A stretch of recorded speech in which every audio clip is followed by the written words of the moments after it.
Well, good evening, everybody. It's the Cryptid Huntress. I'm Jessica Jones. Welcome into our show tonight. Gosh, we have another fantastic show for you guys. I have the Jimmy Paine here in the studio with me tonight, and we are going to be doing a kind of a rundown, but a lot of soft disclosure tonight, or full disclosure, excuse me, on a soft disclosure movie called Soldier out of 1998, starring Kurt Russell. And that is soft disclosure on many things, including the secret space program, super soldiers, and the making of super soldiers, the Montauk Boys, and much more. Actually, in that movie, Jimmy's going to talk to us tonight about the families that are in that movie being what the missing 411 victims are, actually. And so we're going to get into that discussion tonight, too. It's going to be fantastic, y'all. Quite sad, as a matter of fact. But Jimmy's got the lowdown and the rundown on all of it. Okay, so y'all get ready. We have so much to discuss tonight, and it's going to be fantastic. Now, this is usually my remote viewing show. I did not do remote viewing for this tonight. This is a special episode with Jimmy, and so I will put an extra target in there. I think I did 2 targets last week. Okay, so but we'll, as far as my Patreon goes and stuff, I'll make sure to give you guys a target tomorrow. Okay, and so otherwise, y'all go over to my website. That's thecryptidhuntress.com. If you'd like to check out all my shows and get my links to my social media and all that kind of stuff, and my Patreon. Thank you guys so much for being so supportive of my channel and all of my endeavors. I appreciate y'all so much. And of course, I do have a shop too. It's on Etsy. It's called War Woman Goods. Okay. Thank you guys so much again for all your support. Okay. All right. Well, let's get to our show tonight, y'all. Man, we've got a lot to talk about. Okay. So we are examining the soft disclosure of the secret space programs, super soldier programs, the history of the Montauk Boys, off-planet human civilizations, and the truth behind the whereabouts of the missing persons in the U.S. national parks. Former MIB agent Jimmy Paine is going full disclosure with us to examine the 1998 movie Soldier with Kurt Russell, which follows a lifelong military operative bred from birth for combat, who is discarded as obsolete and left on a remote waste planet. There he discovers a peaceful colony, and despite his conditioning, must protect it when advanced soldiers arrive. Those soldiers turned out to be his own people. Okay, not to give the movie away, but the truth has been hidden in plain sight for all of us to find, whether we knew it or not. And tonight we're going to get into the truth behind all of that with Super Soldier Agent Jimmy Paine, aka Dallas. He was in the secret space program from 1959 until 1996. During this time, he was a shuttlecraft pilot for the Tall White Warriors, Area 51, participated in time travel missions with the Montauk Boys at Camp Hero, and he also recalls working for the Weyland Corporation, where he encountered a xenomorph, which the movie Aliens was based off of. He was stationed on Mars, Titan, and the Moon. And so, of course, we've got a lot to discuss tonight, y'all. Please help me welcome to the show my good buddy, who, by the way, you can find a lot of interviews Jimmy's done on my channel and on our good friend James Rink's channel. It's called Super Soldier Talk. Please help me welcome to the show once again, Mr. Jimmy Paine. Hey, Jimmy. Hey, Jessica. How you doing? Can you hear me? Yes, I can hear you good. I am melting tonight. Once again, we're always melting in Georgia. It's so hot this summer. How have you been? Sweating over here too in Mississippi. Yeah. Oh, yeah, it happens. It happens. Well, what do we have on the agenda tonight, Jimmy? We're going to be looking into the history behind the Montauk Boys and real super soldiers, right? I'm going to start off. This is July the 23rd, 2026. And this is the oral history of the Montauk Boys. Now, there seems to be 2 groups of Montauk Boys. You have the Montauk Boys that I'm familiar with, And then you have the second group, I would say that James Rink was associated with. So we have two separate groups here. Now, when I was, a lot of people think that when they think of Montauk Boys, they start looking around the radar tower and they think they live on Long Island or either in New York or somewhere. But Montauk Boys aren't from Camp Hero. We're originally from Frenchman Flats out at Camp Comet. That's at Creech Air Force Base. But to try to clarify more about who we are, I was part of Project Atom. Now, Project Atom is they take children at birth and they select them for their genetics. And they test us. And I grew up in a very militaristic setting. Jessica, you want to go to Project Atom, pull those pictures up?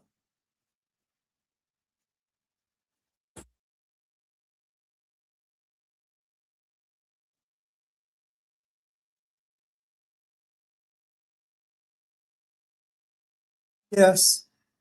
Now, what you have are the Montauk Boys. All the Montauk Boys that I'm associated with went through Project Atom, and we're taken from birth and we're raised in a military setting. And you want to go through the different slides, Jessica, just cycle through them. We're taught to accept, it's very brutal when you go through these programs, and you basically, it's like growing up with PTSD.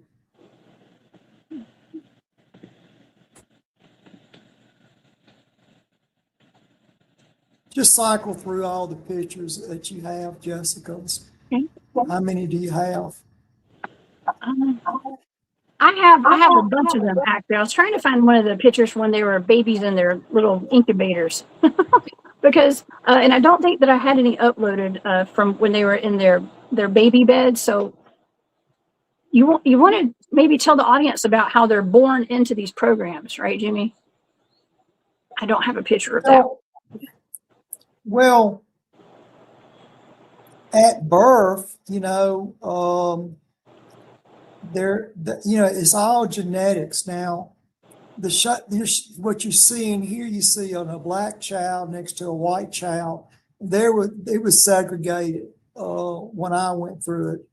So when the X-File was made into a movie, they just politically corrected it, and put their spin on it. Now, we're taught, like I said, aptitude test, how we're, put things together. And, it's just one big test through life to at least you're 17 years old. And then you go into combat. Now, when I was there, I would carry the flag and run ahead of the boys, And if anybody couldn't do the course, they would probably be shot.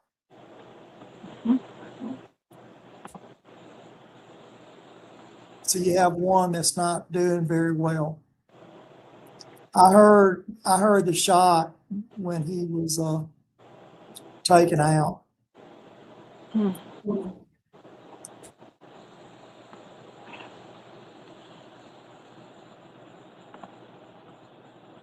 Now, anytime you have a hostage and you have somebody holding a grenade, I was always taught to shoot both. That's war for you. Now, we never were tattooed on our cheeks. We have barcodes on our arms. So you're going through that type of training at 16. Now, the Special Air Service, they do get tattoos on their cheeks. So the writer has a little bit confused there. The War of Six Cities, I've been on that campaign. The Moscow incident. That's very realistic how they sit on their bunks, and they're very, they lack emotion.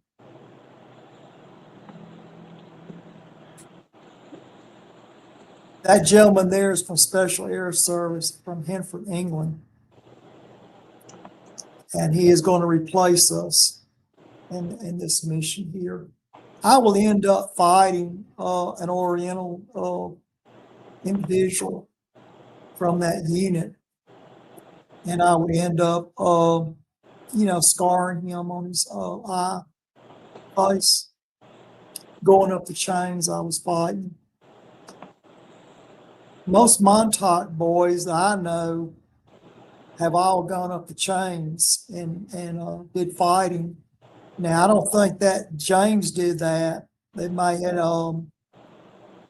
I don't know that much about James Rink's training. Now, I had fallen from the floor after this fight and got knocked out. They thought I was dead.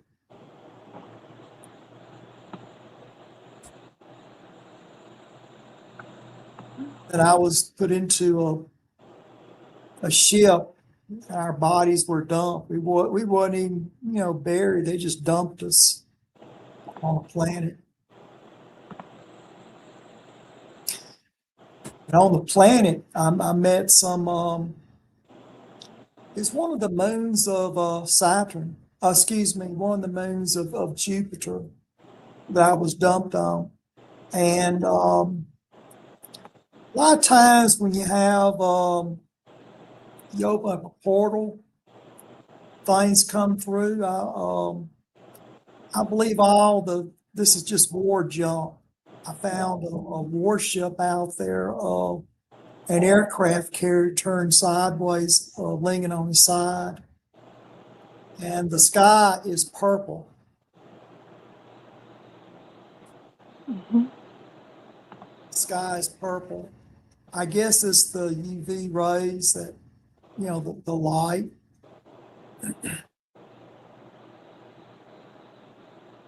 I was considered obsolete when I fell from the chain.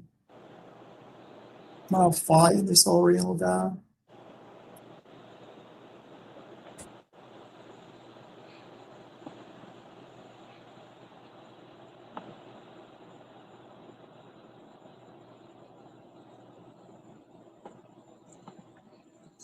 Interestingly, I've always heard the phase 20 and back, but it's always been 2 10s and back for me.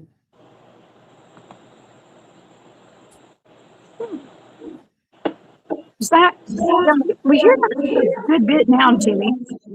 People that are in James's generation of the program, they're the ones that are talking about the 20 and backs now. I think James's group talked about 20 and back, but I always had heard it as 2 10s and back. Why they do that? I think the first 10 years of the soldier is the most critical, Uh-huh. and then the last 10 years, they get up in rank, and then they're training other soldiers to replace them. Is what happened to me.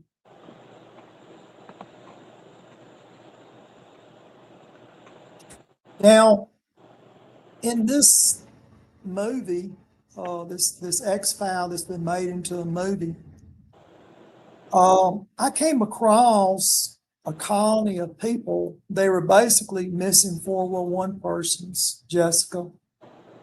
And apparently they were being brought somewhere, another destination, and their spacecraft malfunctioned and fell into that area that I was dumped in.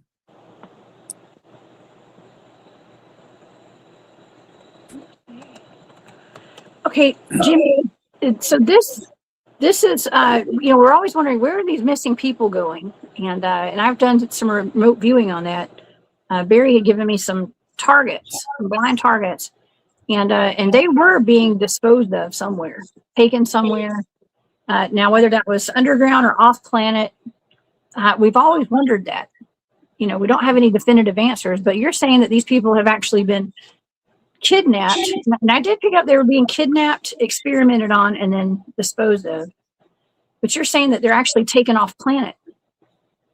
Yeah, they're being kidnapped or whatever. Some are put into sex trade. Some are just sent to work, to try to establish other colonies. This group here, what surprised me about them were they were the missing 411 people. And they were all traumatized. When I was, I stayed there with them for a while. And,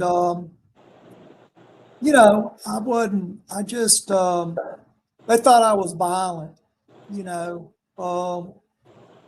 I do think they had some MK Ultra, brainwashing, what have you.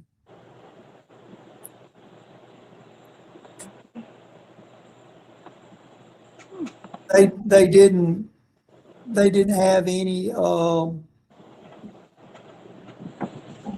They acted more like Mennonites. You know what I mean?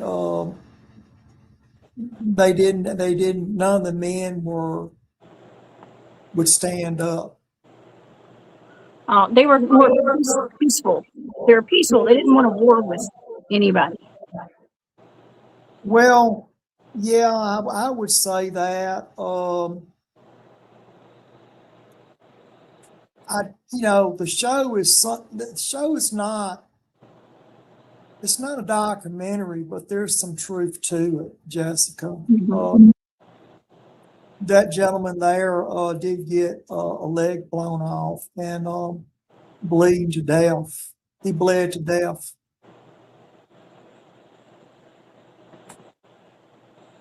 Wow. See, when you open up a wormhole, it's like when the USS Eldridge teleported. When you open up these portals, things get sucked through.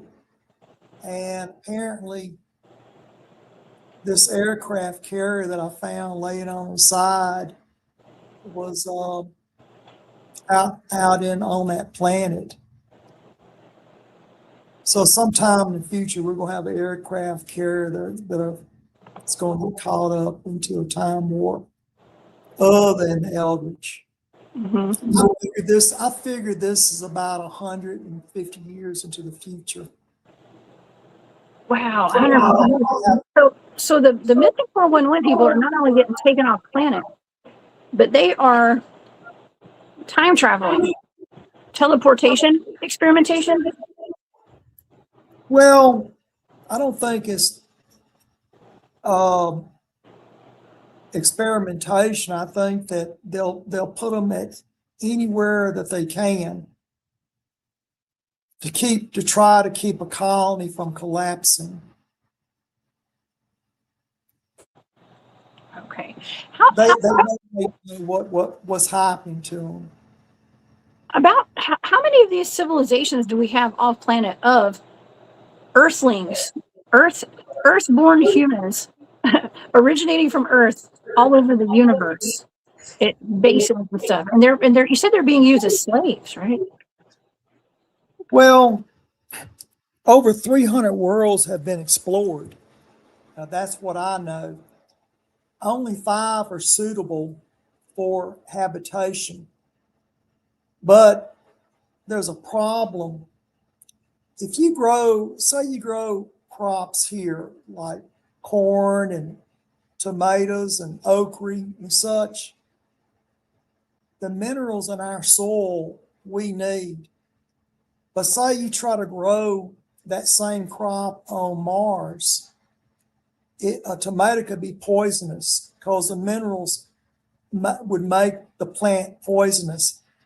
So you have to ship food. I've never known any food to grow on any of these other planets except one, and that was a planet that when Spock died on the Enterprise, I put something in his coffin that I'm not going to reveal that kept him alive. But that's the only thing that has ever grown that we could probably consume. So even though there's 5 planets out there, it doesn't mean that we can eat off of those 5 Earth-like planets, because the minerals in the soil would probably make a tomato or corn or okra poisonous. Ooh, you know what I was curious about are they were growing plants on this planet. Okay, they were actually it's depicted in this movie. They were actually growing gardens. They had, it was like a community. It's almost like a hippie commune. I'm sorry, I mean that in the best of ways, right? But they even had snakes. They had poisonous snakes on this planet, like the kind that we would have here, which I found that was odd. Well, let me tell you about what they were doing now. The craft that they had crashed in had a greenhouse in it. Okay. They were, as I said, what was in that spacecraft that had crashed, that's what they were living off of. I don't think they'd been there that long, to be honest with you. The planet had a wind problem. You could be standing, Jessica, and it'd be like a cyclone would come up out of nowhere. It would tear the plants up. Okay. So they didn't go out and just plant it in the ground. What was in the ship was like a greenhouse where they could grow some food. Plus they also had food that was left over. That was the best that I can make of it. It was like a cargo ship full of food, and they were surviving off of it. Now there was snakes around the place. The snakes, I don't believe, came from Earth. Ooh, that's interesting. Snakes were very good. I'm sorry, you echoed. Where do you think it came from? Snakes. Well, I believe they were, well, it's hard. I believe that they were they were common to the planet. I did not recognize that species of a snake. Well, that's interesting. Okay, so on this planet where they are at, and here's the thing, through all of the work that my friend Barry Littleton and I have done, like Barry does hypnotic regressions on people who experience ETs and people who think they've been in the secret space programs. Jimmy, And we're compiling all this data that we have, these blind target stuff. We're seeing it in the testimonies we're getting from people. There's a lot of slavery, humans enslaved on many different planets through these secret space programs. And so this is 100%. I mean, this was shown in 1998. This is when this movie came out, I think, Jimmy. But this is, how long has this been going on for? As far back as I can remember. See, I grew up in the secret space program. What this was just a chance upon this group of people. They weren't supposed to be there. And apparently, like it was a craft that malfunctioned or whatever, and it just ended up in that area there. Now you also have to remember the aircraft carrier had food on it as well. You see what I'm saying? If you could put 5,000 people on an aircraft carrier, so you have to have food and you have to have water, stuff like that. But when I tried to climb up onto the aircraft carrier out in that desert, it was at like about a little bit more than a 45-degree angle. And I got partially up there. And like I said, the winds and everything, I did not have, I never did get to the tower on the aircraft carrier because of the winds. Oh, wow. Yeah, I thought that was really cool that they had taken the crashed spacecraft that they were on and made it into a commune, a home, and they had gone underground. They had to go live underground because of the conditions down there. So I thought that was really cool, actually, in this. And it makes me wonder, they were living there undetected, yet there was this force. Like, I don't know, we hear about the Solar Warden, as far as the secret space program goes. We hear about the Weyland Corporation. We hear about all these different facets of what's going on out in space, right, Jimmy? And they had patrols that would go look. They were on the hunt for rebels. Is that what they were calling them? Rebels, Jimmy? No, Jessica, they acted more like, well, they weren't Mennonites, but I said they acted like Mennonites. They didn't have any, they were just caught up in it, and they had, I believe, like I said, they were slave labor, and something went wrong on the craft, either malfunctioned or, crashed or whatever, and they were just living in a dump. All that was just a massive, I kind of think this, at some point, they would probably put a factory on in that area to melt the steel down, like a furnace or whatever. And what they were doing, they were just dumping stuff in that area. It could be something like a wormhole that's dumping it. Stuff get caught up in a wormhole,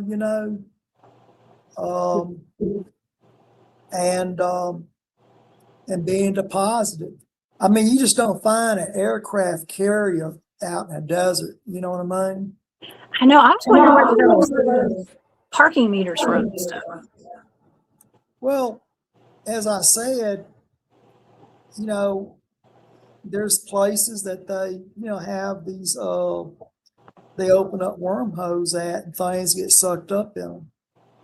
I do believe I'm probably about 150 years into the future. Also, I saw a lot of Russian jets. I mean, these that many Russian jets, and some of them had missiles still attached to them, which made them dangerous. Unexploded ordnances. That might have been one reason they didn't want anybody in there. was, you have to remember the aircraft carrier is nuclear powered, you know. Wow. Yeah.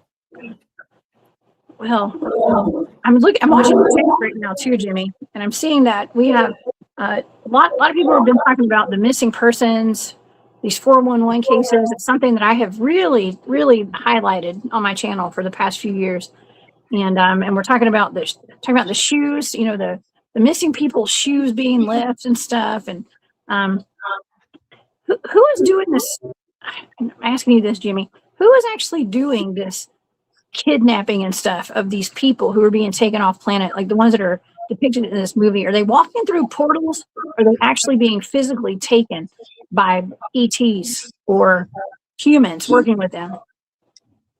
Well, when I was in Vietnam, someone came up with the bright idea that they were going to set up two amplifiers on a Viet Cong trail, and the Viet Cong would be, teleported to another timeline, and it could be something like that. They've gone to these national forests, and you get near something sensitive, and they don't want you there, so they put up some amplifiers, and you walk past one of them, and it triggers a wormhole to open up, and you're gone.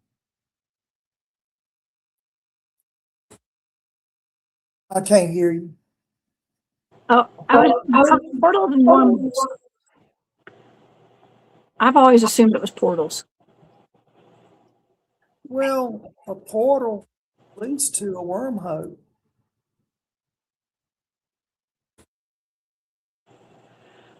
Okay, well, that's interesting. It's so cool to see how all of these programs and these projects that we talk about are connected, Jimmy. With, I started off a long time ago talking about Project Pegasus, these time traveling programs. And we talk about, even the stuff I do with like Project Stargate and Jedi and stuff with the remote viewing. We talk about the secret space program, the UFOs, the disclosure, all the stuff that's going on right now. The missing 411, the reptilians, even underground bases, and conspiracies about the moon and all this stuff. It's wild how it all kind of comes together. It really comes together with these secret space program topics, and this is one of the best kept secrets, I think, of all time. Well, you may have 50 people out there talking, but only about 3 or 4 of them are going to really have consistent information. And then you have the ones that that were like in these Healing Soul survivors. They just have shattered pieces. They can't put it all together, you know.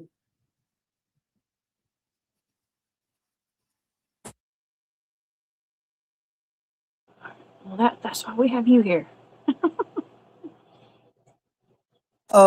If you watch,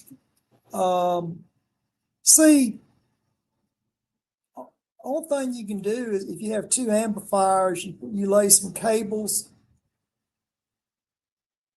like a cable on the left side and a cable on the right side of you, and just walk between these 2 cables, and boom, you're gone.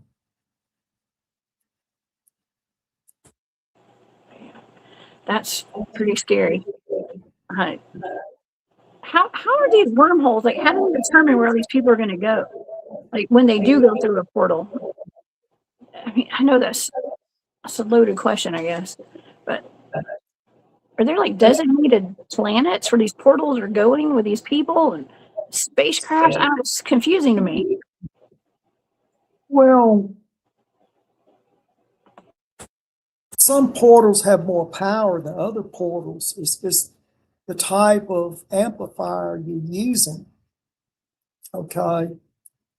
150 years in the future, apparently the amplifiers are much more larger and much more powerful. I mean, look at the USS Eldridge. look how much things have improved since 1943. And I add another 150 years ahead of that. I mean, it's a dumping ground. Whatever gets sucked into it, it just funnels it out and deposits it there.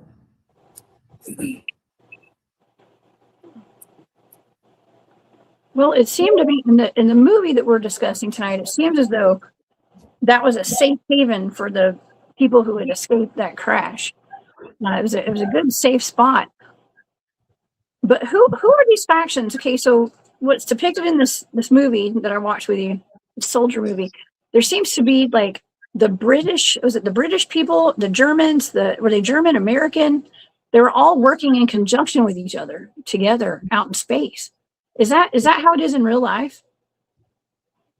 Well, the British Special Air Service, I'm familiar with those guys. They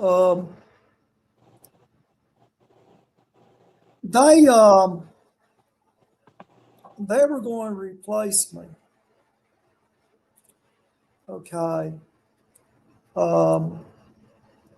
And they, like I said, you have to remember I'm part of Project Paperclip. It's not like the English, the British like people of German descent. Once they had their program up and running, they would thought that it was so perfect, it wasn't. And in the end, I threw the officer, I kicked him off the spacecraft, and I left him there on that planet until a bomb went off and took him out, you know. Jimmy, I'm showing a picture right now from the little boy's uniform when they were 8 years old or maybe 5 years old, and they were having to watch the Dobermans unalive the wild boar, and they have German emblems on their uniforms. Yes, Lightning bolt, is that SS? yes. I wore that because I'm part of Paperclip. You have to remember, I carried on where the German scientists left off as a technician. Oh, wow. So those projects are still going on today, and what at NASA? I mean, I don't know. Can you say? Well, I would imagine there's probably some sort of continuation. It just, you know, it cycles through different administrations and different times. Now, just put that other picture back up you just had up. Now, those soldiers did have tattoos on their cheeks. We don't have tattoos. We have barcodes on our arms. My group does. Shows in the movie that I'm getting a tattoo on my face. We don't tattoo. We barcode ourselves on our arms. Now they are tattooed.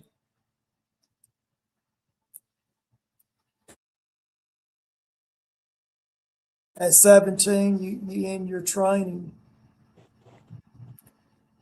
What happens when you end your training, Jimmy?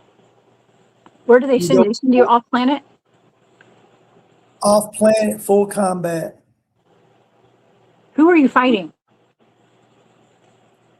Everybody. I went.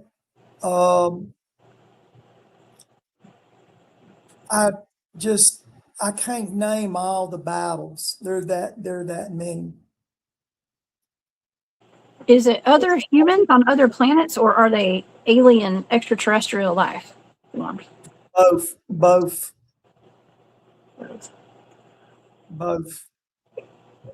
Are they also using these soldiers to protect this planet as well, or no?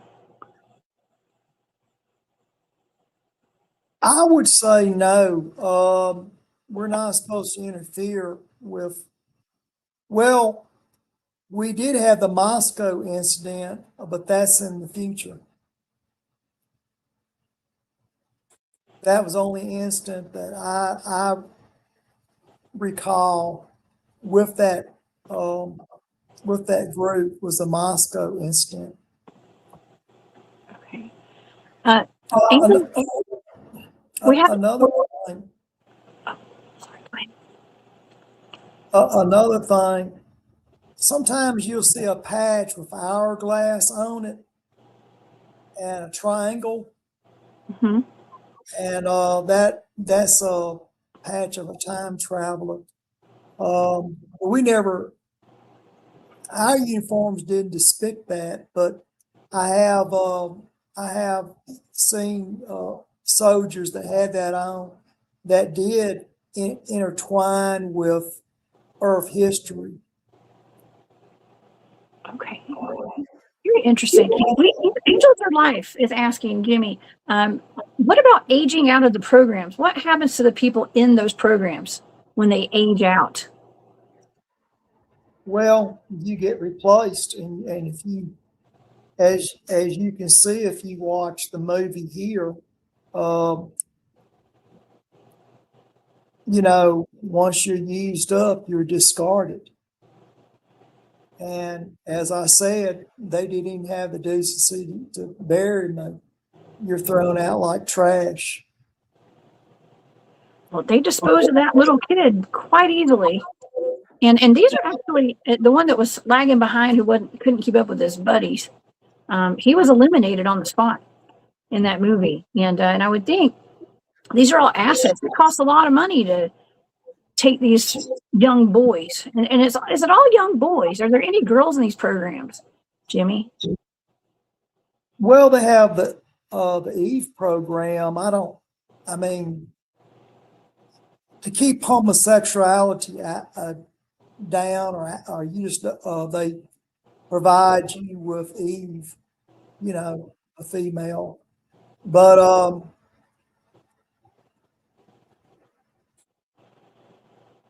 I believe that would answer your question there. Mm-hmm. Okay. Okay, I want to take a commercial break.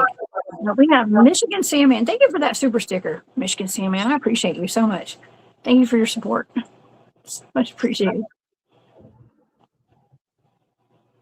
Yeah. Okay, so these children are taken. They're made. Are these clones, Jimmy, or are these children made in some kind of programming? You and I have actually talked about. Was that like Zorro Ranch and stuff? Like all these those e-files that came out, the Epstein files, right? They're talking about there's some evidence that there's been some like human breeding programs going on. The government has admitted that there's human alien hybrid breeding programs going on, and so where exactly are these little boys coming from? Are they're being lab made? Are they grown like the Cabbage Patch, or are they from? Are they from like alien? Or some of them alien hybrid humans, Jimmy, that are in these secret space programs? When some of the SS children were killed in World War II, Mm-hmm. time jumps where you go back and collect the bodies, DNA material, clone, grow the body at Area 51, and then, as I said, you go home to your parents. And a surrogate, they never would know that you're from Area 51 if you just never told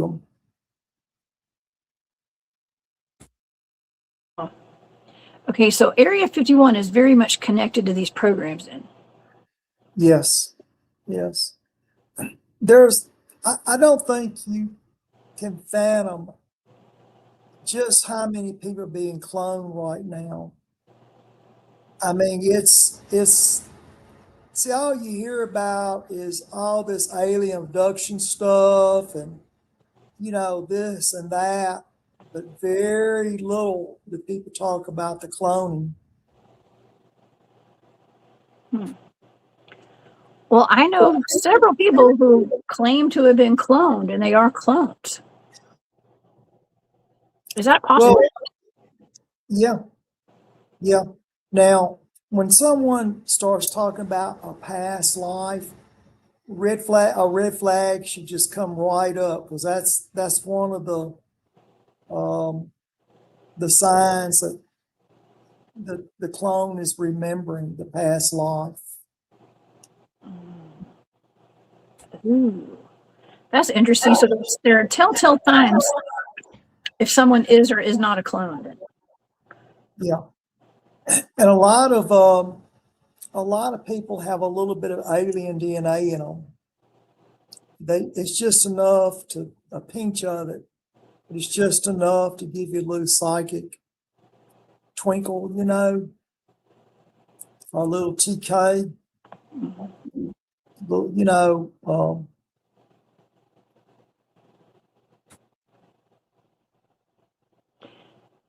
Jimmy, are people?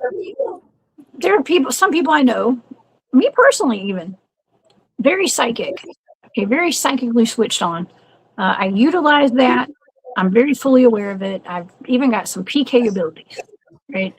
Obviously, I've been able to. I've watched items levitate and move across the room and all that kind of stuff. And the people with those abilities, I'm not saying me, but I'm saying just people in general with these abilities. Do you think that they have alien DNA in them? Yes. All of They them? don't know it. Well, the only real way to tell is to scan them. That's the only way I know, unless I witness it, them moving something in front of me. If they're not able to do it, I would have to insist that they be bar scanned rather than taking their word for it. If they do it in front of me, levitate something, or they levitate off the floor. People see some like a warlock floating, levitating, and all it is just a little bit of DNA in them. Jesus walked across water, but it didn't mean he was a warlock. Now, did it? That's true. And Moses parted the Red Sea. Okay, so there's a lot of paranormal activity in the Bible, supernatural stuff. Okay, that's for sure.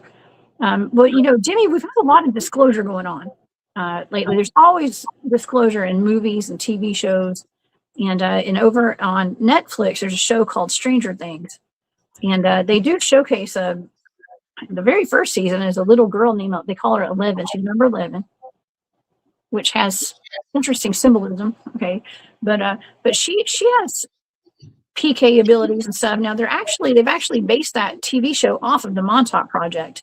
Now this is deeply rooted with the Montauk Project, isn't it? Some of the secret space program. Yes. Mm-hmm. You have to remember there was a lag for a while between my generation of Montauk Boys and then James's generation. Okay, you're looking at two separate generations, but the mission is the same. It's just changed around a little bit, Jessica.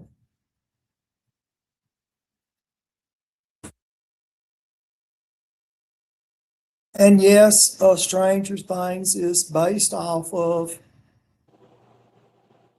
what's going on. I mean, the same thing went on when I was at Camp Hero. It's just repackaged a little differently.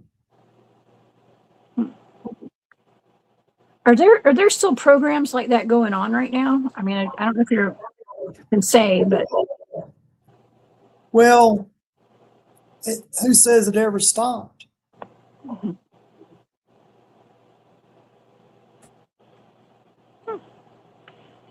They usually just move locations, right, or change the name. But probably never is. Well, you have to remember, they look for a new facility, and they find some place secluded. It could be in a national park, you know what I mean?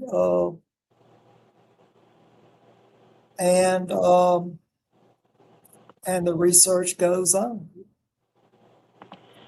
Ooh, man, Jimmy, there's so much connected to national parks. You know, my specialty are cryptids and Bigfoot and dogmen and all the things that lurk around in the shadows. And the highest concentration of these things are located in the national parks.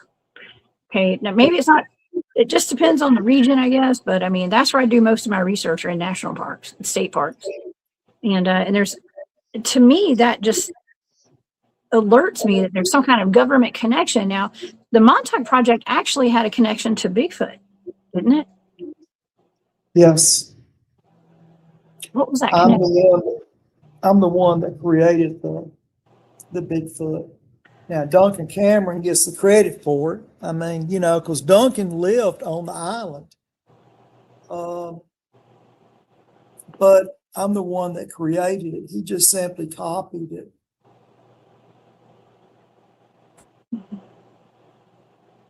That's very interesting. Now this was actually like what they were just describing there. You know, we talked about on that last show that we did, one of the last shows, Forbidden Planet. We were talking about the devices I think they were wearing devices on their heads. It was some kind of manifestation through consciousness, and that's kind of how you explain the creation of Junior at Montauk, the Bigfoot out there, kind of depicted in those Demogorgons, I think, on Stranger Things. I think that's what they were trying to, kind of what they were referring to, but it was actually a Bigfoot. Okay, but that was created through a manifestation, correct? Well, it's the same technology. I mean, it just, different people can create different things. It's just like you have an artist. No two artists are alike. You know, that one may paint a picture, and another artist may paint a picture. You may have a picture of someone painting a spring metal, and then you may have an artist, you know, drawing some mountains or trees or whatever. It's just whatever the picture, what you have in your head at the time, or whatever you're thinking at the time. Yeah, that's why it's really important for all of us to have positive thoughts. Positive thoughts at all times, if you can help it, because we do manifest what we do think, and so that's important. Now, we do have a question in the chat. Sovereign Cosmic Lawman says, "What are the detailed facial features on figuring out a clone?" You can't do it. You have to get a bar. You have to get a bar scanner. Okay, Don. Hey, Don. Don has a question too. They were talking about reptilians in the chat. He said, "Ask Jimmy if he knows the true reptoids. If it's true that reptoids or full reptoids blink every 5 seconds. Is that how you can tell somebody is a reptilian?" Not necessarily. George Bush Sr. is a reptilian. Okay. Well, I've heard stuff like that before. I heard stuff like that. I also heard he was a werewolf too, Jimmy. So. Well, you have to remember, humans can't go through space very well because of the Van Allen radiation belt. So there's a little touch of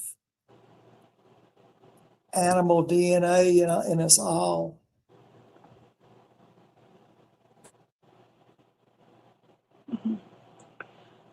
Okay, this question actually, Angels Are Life says, "I'm in a hybrid program, and as a surrogate mother, I have the DNA of my hybrid children running through me, typical when a human is pregnant. That's interesting. That's why I was also asking about like these. There's a lot of people who believe that they're part of these alien human hybrid breeding programs, reproduction programs, right? A lot of people, especially women and men that I know of, have claimed to have been taken on board ships. They've seen their own children. I just did a show recently with Barry's in the chat. What's up, Barry?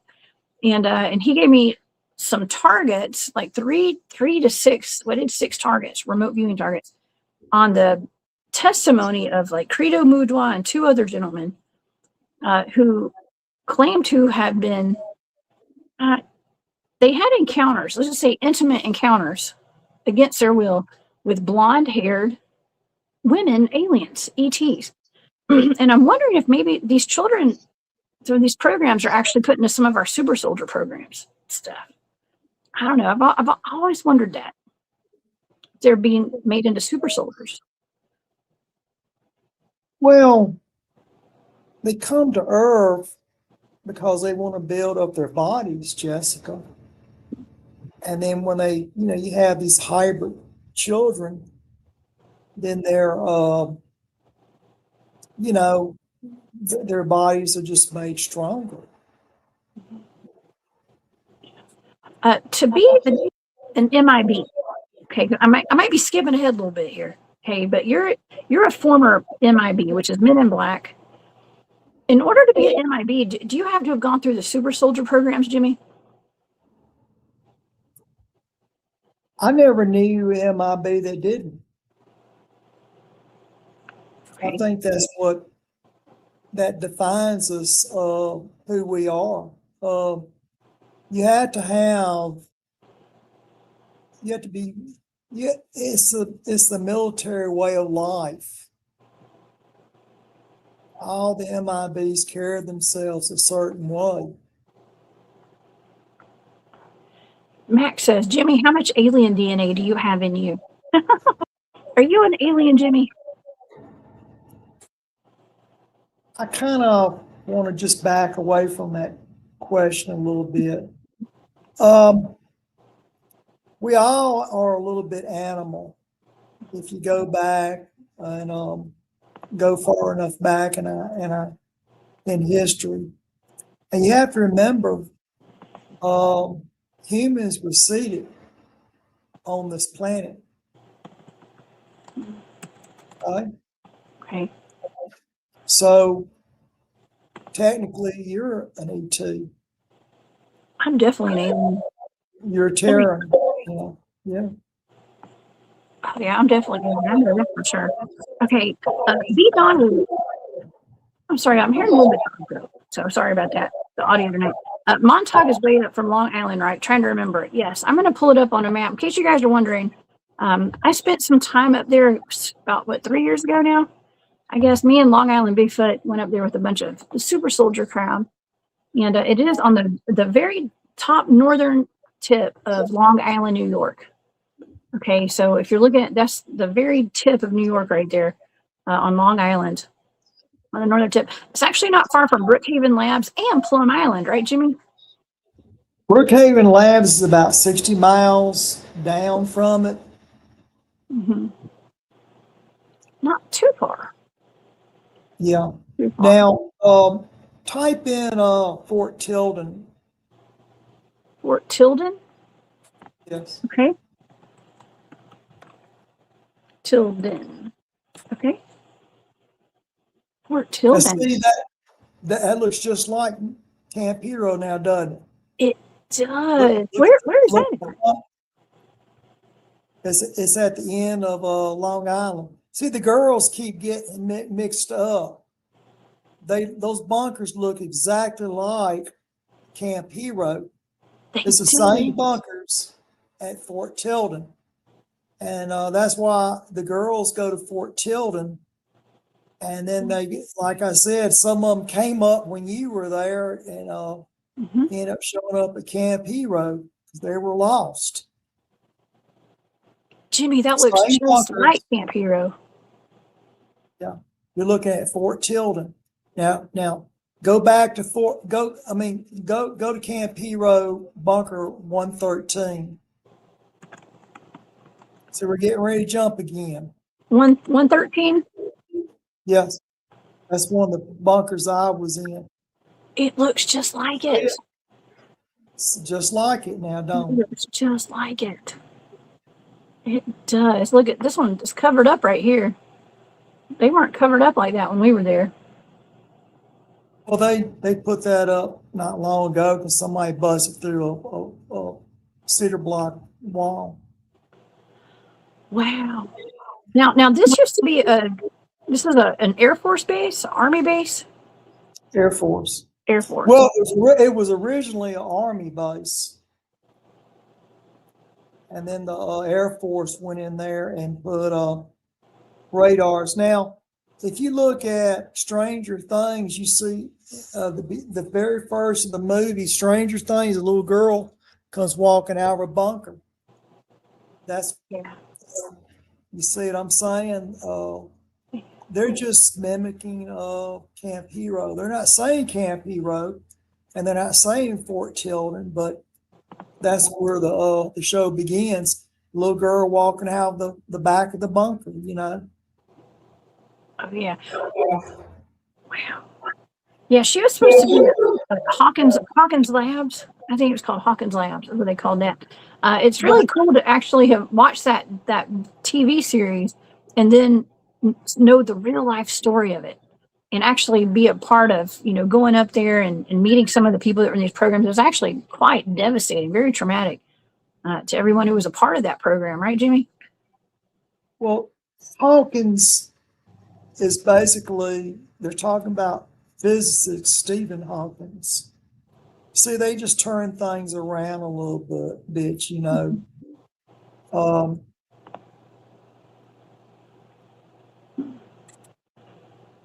Yeah, let's see. Nico's Hauling. What's that? Nico says, why are they shaped like that? He's talking about the bunkers, I think.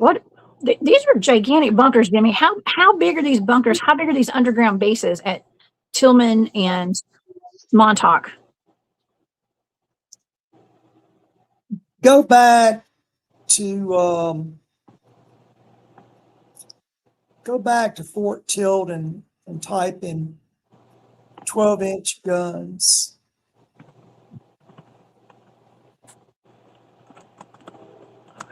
12-inch guns. See if we put. Oh, No, like not these? that. No. Let's see. 12-inch mortars like this. Type in 16-inch. Excuse me. 16. Okay. Gun turn. 16-inch gun turns. Okay. Wait, hold on. 16 inch. That's not it. Gun turns. Turns. Okay. Just keep scrolling. All right. Stop right there. Yeah. This one? That gun there, you could stand on you could walk on that barrel. Holy goodness. So that's right there at the mouth of those bunkers, Jimmy. Yeah. And it's rounded like that because because of the way that the cannon moved, the gun. Go back in and put blueprints to bunker. Okay. At Fort Tilden? Just add to it. Oh shoot. I just erased it. Okay. Let's see. Blueprints of 16-inch 16-inch gun turns. fun turns. Bunkers. Okay. The blueprint. Okay. Man, check that out. There's that. I'll keep scrolling.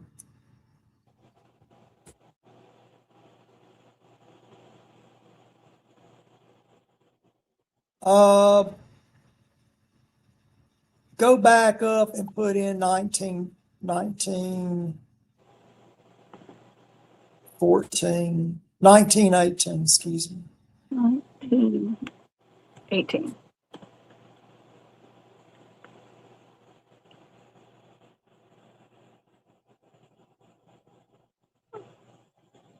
Go back in and put, just go back in and put Fort Tilden at the beginning. At the beginning? Okay, here we go. Fort. Is it Tillman or Tilden? Tilden. Tilden. Scroll. No, I'll tell you what, go to the far right, top. Click This on one right that. here? Click on that. Okay. Scroll down.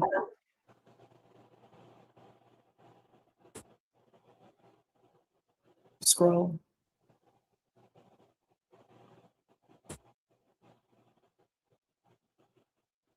Just put, I'll tell you what, just put Fort Tilden blueprints. Okay. Blueprints. Let's see what comes up. Okay, now we're in it now.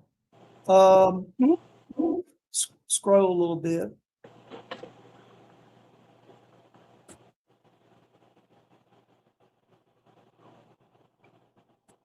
Put in Fort Tilden bunker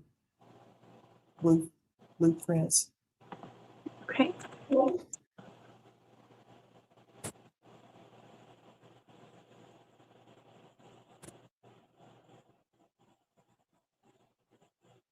Man, that's pretty cool.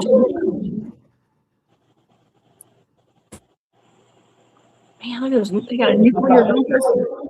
I mean, it's also pretty deep down in the ground. I mean, how are these miles deep? No. No.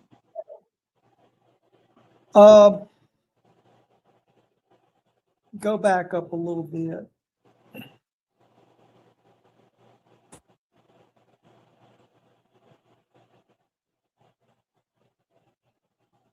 Go to the far left there.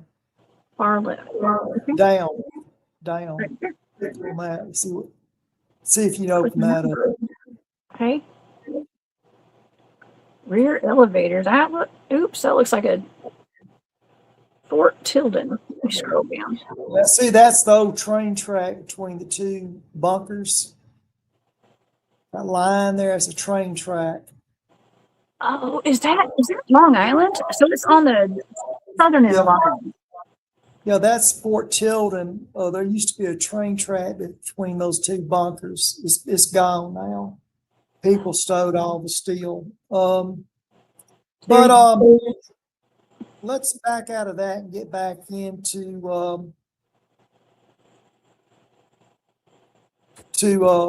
what we was talking about earlier before we got distracted. Okay. Do you want me to just stop sharing? Or you want me to go back? Go back in the movie there. Go back to the movie? Yeah. Do you have any pictures that you still have in your computer? I think we showed most of them. Let's see. I thought you had more than that. Well, I have the Wikipedia pulled up and stuff. We could look at pictures through that. I do have a few more. I do have a few because when they're out there with the community, he goes to the community, and they actually get ambushed by those super soldiers, Jimmy. This group of super soldiers right here, and he ends up fighting. And that character is based off of you. Now you guys end up fighting your own super soldier crowd that had discarded you. Well, they're there to replace us now. The Oriental guy that was beating up on me. The only way I could beat him, he was inject himself with some narcotics, and I would say he's about 12 years, maybe younger than I am, maybe 15. If it wasn't for Bruce Lee, see, Bruce Lee taught me martial arts when I was at Frenchman Flats. He was my teacher. I really miss Bruce. You know, he was murdered, poisoned, um, which is very sad. That is very Yes, sad. That's quite an honor getting to be trained by Bruce Lee, Jimmy. I'm sorry, you echoed there now. What now? I said, that's quite it's quite an honor being trained by Bruce Lee. Just saying. Yeah, he when he showed up at Area 51, um, I trained with him for a good while. He taught me some of his death kill, how to hit and kill, you know, which I used on the soldier that was going to replace me. Oh, you gonna teach me that move, Jimmy? I want to learn it.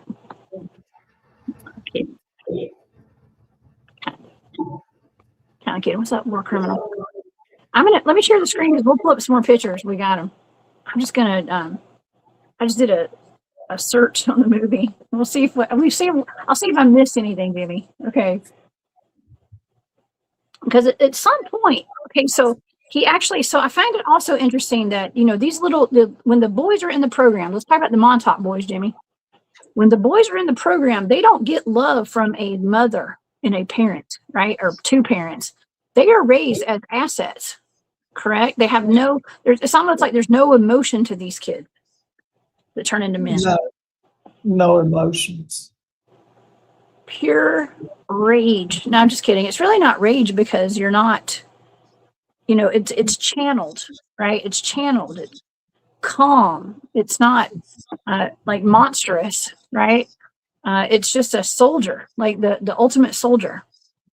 So when this man gets dropped off by, you know, dumped off into the waste planet, he encounters families with children, and they are celebrating Christmas. They're celebrating holidays. They have religion. I mean, when he first got there, there were a lot of graves that had crosses on them, like Christian crosses, right, Jimmy? And this was something the Todd, the character, was very unfamiliar with, Jimmy. Oh, I think a lot of them died in the crash. You have to remember, you're dumped on you crash land on a planet, and until they got into maybe the aircraft carrier, there was nothing to eat. I believe that's what was sustaining them. There was a lot of canned food there.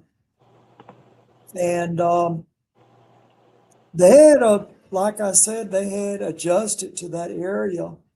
But then again, the wind was so high, you couldn't grow no food there. It'd tear the plants up. Interesting. Well, I found it super interesting that that he kind of bonded as much as he could bond in this movie with that little boy. I think his name was Nathan, if I'm not mistaken.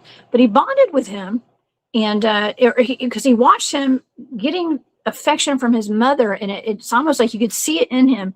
It was confusing. So that's kind of how these super soldiers are created, right, Jimmy? It is confusing because, one, you're seeing how people act. I wasn't used to seeing that. Now the little boy never spoke a word. He was traumatized. I do think he was bitten by a snake, is what his mother told me. And he was never right after that, you know. He seemed autistic. No, well, I think it's a neurological issue with him. He came, from what his mother told me, that he came very close to death, and he never was the same afterwards. But the little boy took right to me, you know. I think that's when I started realizing, I've been discarded, and there's a life after this life. And that's what kind of, brought me around.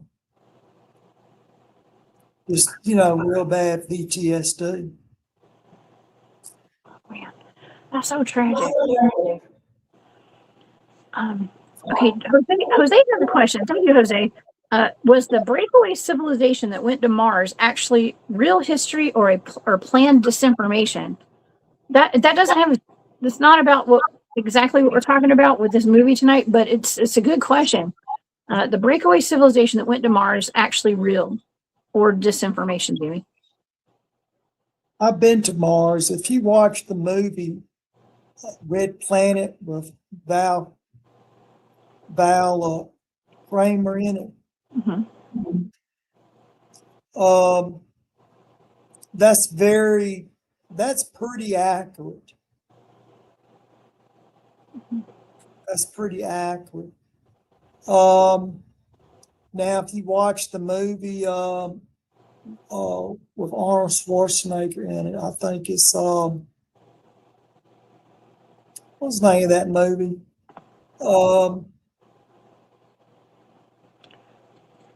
Pull up The Terminator? No, that was give me a moment here. Total Recall. Total Recall is pretty accurate. Now there is an underground alien complex. I've been in it. Now in the movie it shows that it's heating up and going down into an iceberg and the top of the mountain blowing off. That never happened. I've been inside the cave, well, not the cave, the underground base on Mars.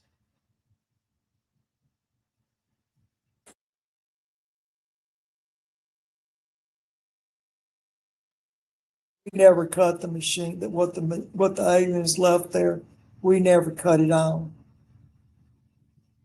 Wow, that's cool. I've actually done some remote viewing of Mars, and actually Barry had given me some blind targets of Mars. The face on Mars. I know, Jimmy, you've actually seen the face on Mars, right? Yes, basically it's a statue. I've been right up next to the statue examining it.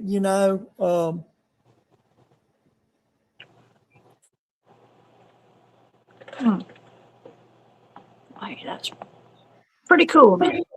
That's pretty cool. There's a lot of underground living on Mars. Well, you have to remember, Jessica, the air, you can breathe the air now. You have to go through decompression like a diver does. Now, in this movie, you don't see that because the air inside the dome is pressurized.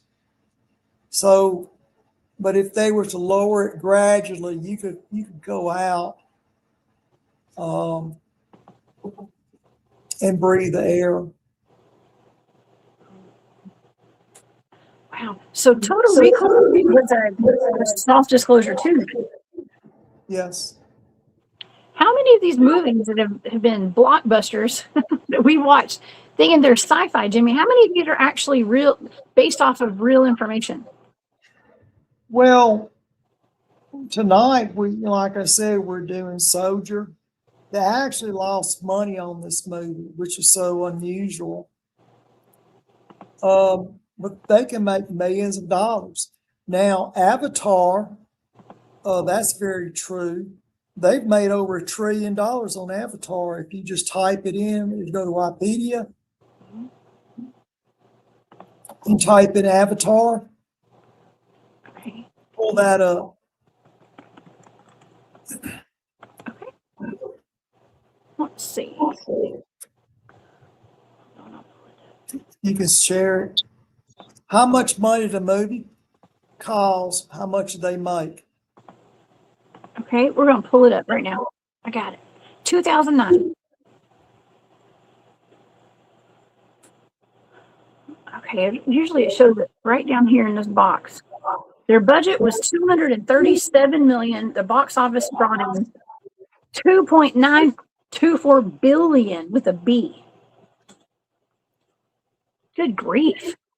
That's just one movie. They made a killing off that one. That's a lot of money. Well, you have to remember they're selling T-shirts and toys and video games. That's not added up in the movie. Wow. I've been to Avatar. Well, Pandora, I mean, I've been to Pandora. It's a real beautiful planet, but you can't breathe though. You can't breathe there. It's poisonous gas. Giant ants on Mars. Yeah, Brooks, I remember that, Brooke. She said Tony Rodriguez has seen the giant ants on Mars. Are there what kind of animal life? What kind of life is on Mars right now, even? What kind of life's there, Jimmy? Alien life. Now, if you go back to Red Planet, Santilli, which is very interesting because that was his name. He did die on that planet. But we discovered an insect that produces some type of air. I don't know how it does it. Brooke, I think you're right. It's actually spiders. I remember that. I think there were spiders. I know Barry would know Barry's in here. But I think Tony ran into some giant spiders. Now, Jimmy, I wanted to ask you about, I mean, we've heard about these weird, I guess I was going to bring this up. We're talking about these like animal human hybrids that are here on this planet right now. And like the Spider-Man humanoid. Have you heard about that one? It's like a giant spider with the body of and the head of a man, like a human. Is that like something that would be on Mars? Jessica, my knowledge of Mars is limited to what was in the show. Now, the show's not a documentary, but there's some truth to it. Okay, you have to remember there's not a whole lot on the surface of Mars. One time, Mars had forest. I've actually found petrified wood up there on Mars. And there's parts of Mars, you know, that is green, but you don't see it from our view, or, you know, you just don't see it.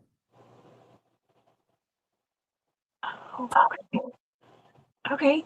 Well, we do have another question here too, actually, but I want to say thank you to my good friend Matt. Matt is one of your biggest fans, Jimmy. Okay. Matt and I go to Kentucky with him sometimes.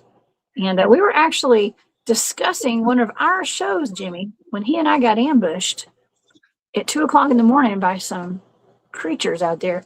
Thank you, Matt. He said, Jimmy is always a great guest. Thank you for your support, Matt. I appreciate you being here. And but anyways, yeah, he's a big fan of your Jimmy. Okay. And so what's up, Miss Queen Supreme? Straight for Super Soldier Talks Tube over here. Thank you so much for being here. She said, are there big spiders on Mars, and did any of them turn themselves into human-like beings? And so that just goes along with the question. Thank you so much for the question. That actually goes along with what you just said, Jimmy. So Jimmy doesn't know about that, I don't think. But thank you for that question. Thank you for being here so much. And okay. Let's see, we have a whole bunch. We have a bunch of questions, Jimmy. I don't know. Maybe we should save all the questions. I'm saving them. I'm putting stars on them for the end of the show, so we can start asking some questions. But Mission to Mars. You ever seen a movie called Mission to Mars, Jimmy? Yeah. You have? About the face on Mars. colonization. They want to know if that's actually accurate. It's accurate. Okay. It's very accurate. I have not seen that. Everybody's talking about these giant spiders on Mars. I don't mind spiders, but some people would not fare well on a planet with gigantic spiders on it.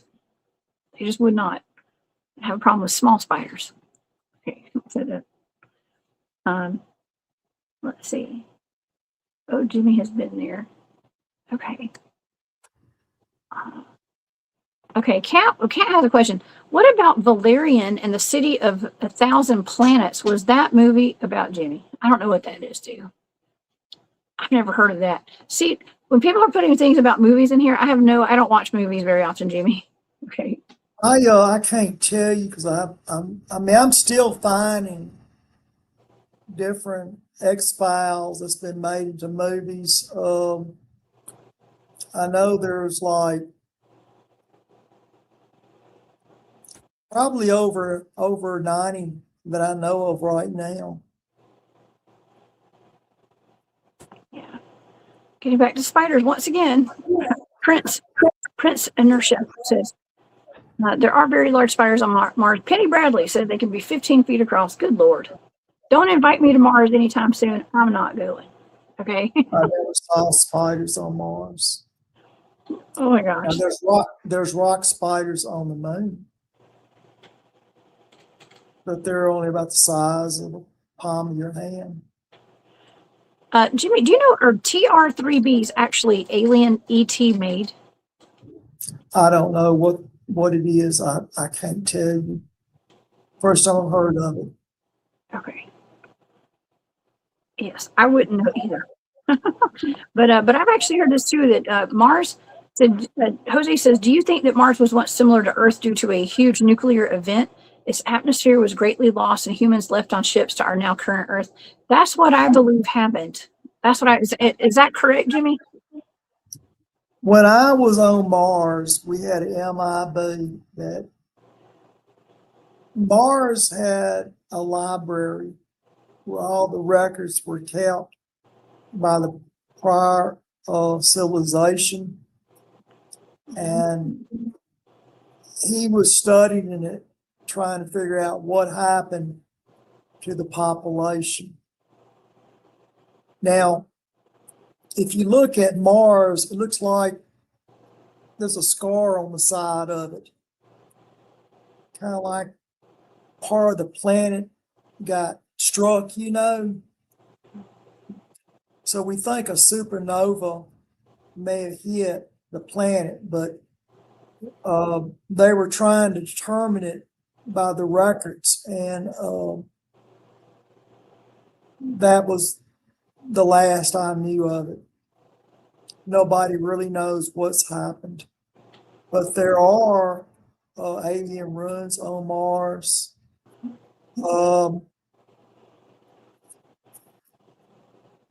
If you watch the movie Doom, DOOM,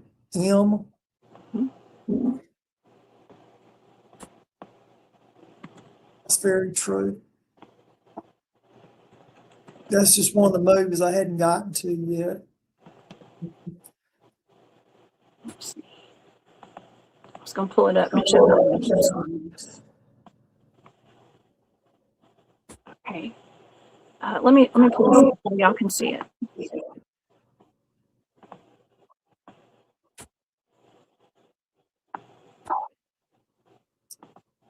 Not.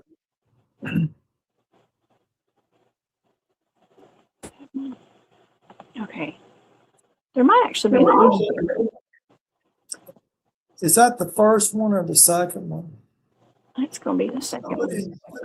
Put in Doom 1 movie. Let's see. That might be it there, just make double sure. Original movie. That's the original one then. No one gets out.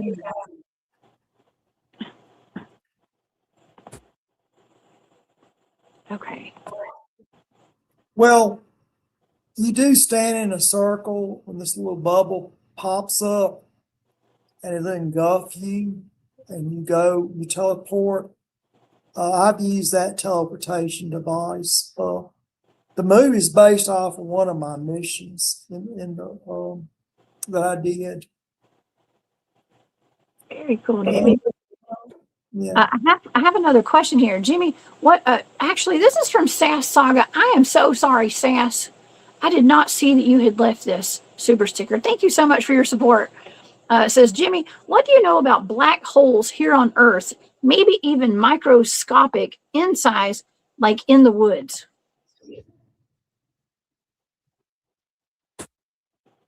So we haven't gotten to Planet of the Apes. I'd rather just hold off on answering that question till we do Planet of the Apes. I think what have we got that scheduled for Halloween? If we do a Halloween special.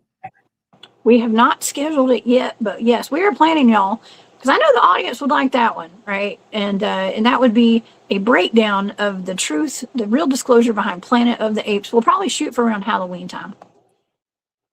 Now, I'm going to add, I don't want to turn them away. I'm going to give them a partial answer. Maybe even microscopic in size. I'll answer that part. Now, when CERN closed down for repairs, what happened was they tore some microscopic holes in time. And what they had to do, they had to seal off that part of the tunnel, close it up, and then reroute it, the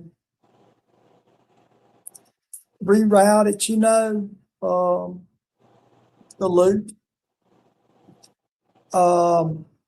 Because if you got near it, it would tear you to pieces because it's too small for your body to go through. You just have holes in your body if you walked around it. So there is such thing as microscopic black holes, and they're dangerous. You don't walk near it because it's not big enough to teleport you. It'll just tear you to pieces. It'll shred you to pieces. But we'll to do a good black hole movie, we'll have to hold off. The Planet of the Apes is done, Jessica. I don't want to get too far ahead. We really need to get back on Soldier here,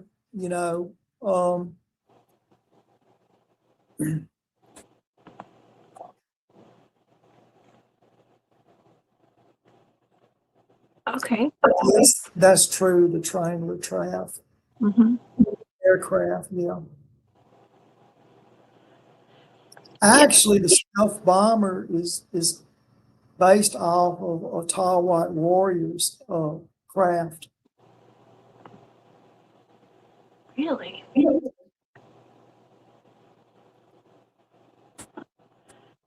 Barry's here. What's up, Barry? Barry says Tony had two types of mantis type beings. One was very hostile, kind of looked like a cross between an ant and a praying mantis. Yeah, that's right. I remember that. Okay. Thank you, Barry.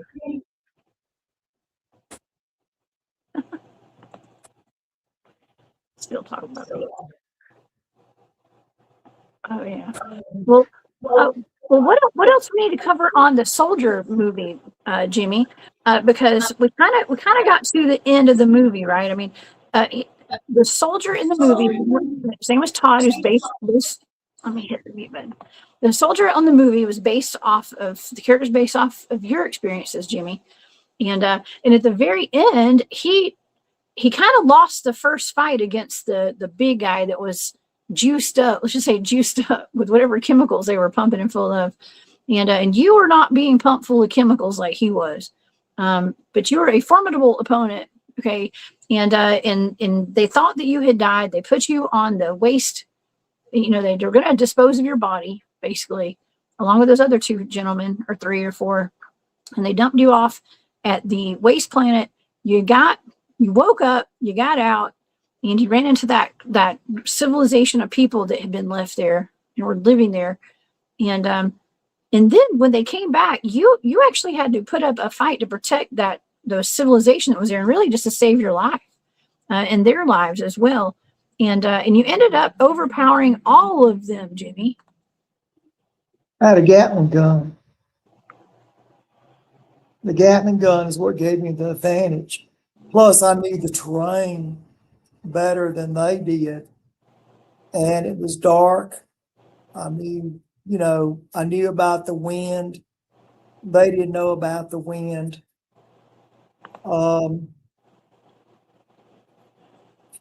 They were simply, like I said, they were there to replace us.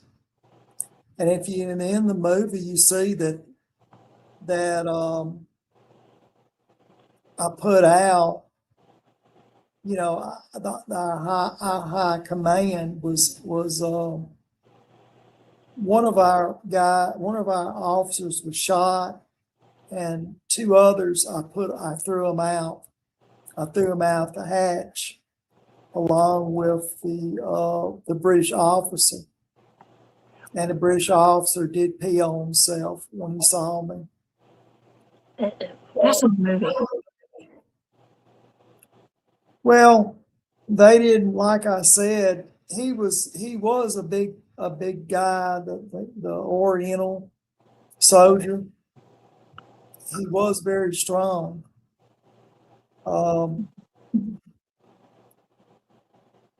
And yes, we do go up the chains to fight. That's how we train. And there are no cushions to catch you if you fall from the chains. So the fight scene was very real, or it was reenacted, for the movie.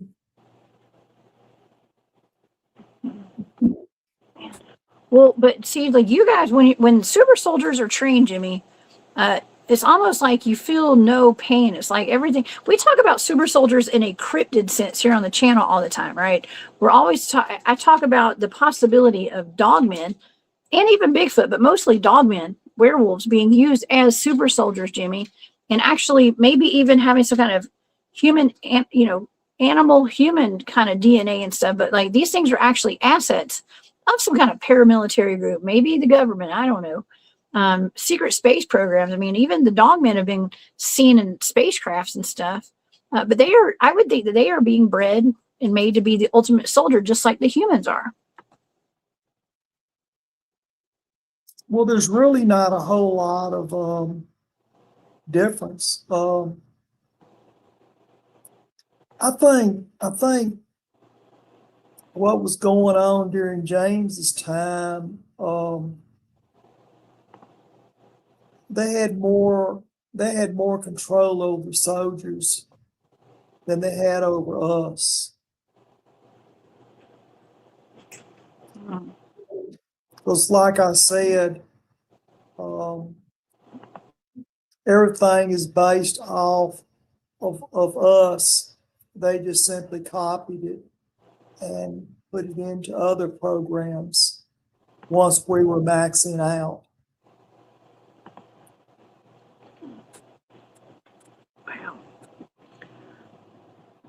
Wow. Well, Barry's actually reminding me of some of the remote viewing targets that he's given me. He did. He actually gave me the remote viewing target. It was like a blind target of Tau Ceti. I think it was E. He says F. I remember E. But Tau Ceti. Okay. And this is like an exoplanet, I believe, being annihilated. So my remote viewing data said that there was an annihilation, annihilated by an orbiting nuclear disaster, and then they went to Mars. So they left that planet.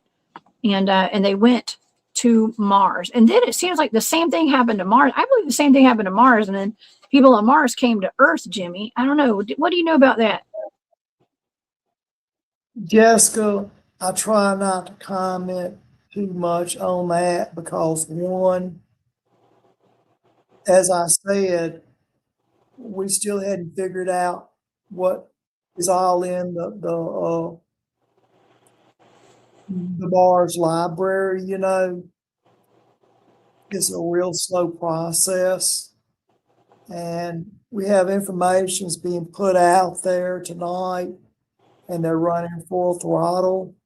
And until the records inside the library on Mars is fully analyzed, I want to kind of, you know, step back from making comments about it. Okay. Fair enough. I'm not a whistleblower. I'm not a whistleblower. Whistleblowers are people who don't understand what's going on around them. I do know what's going on around me.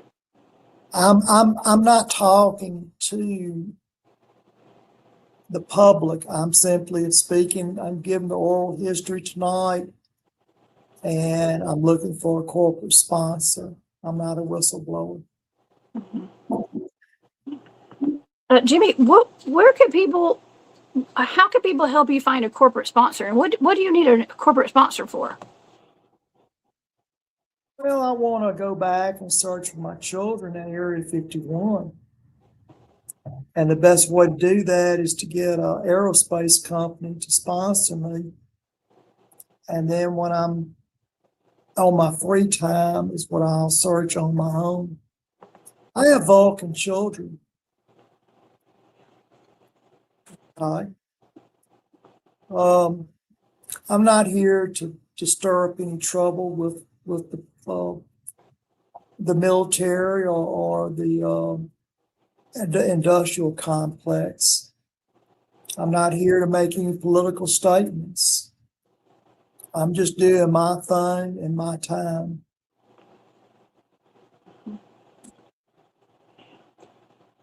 No political statements here.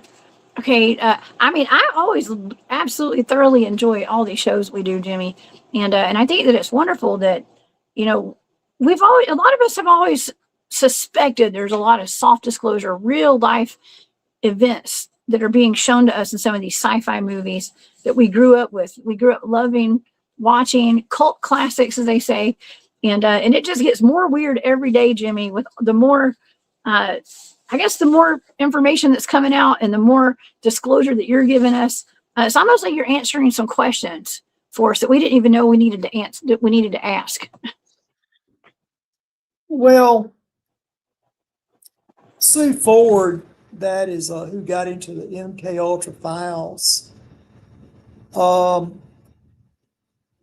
She was the one that grabbed up a lot of my files, and the first time I realized it is when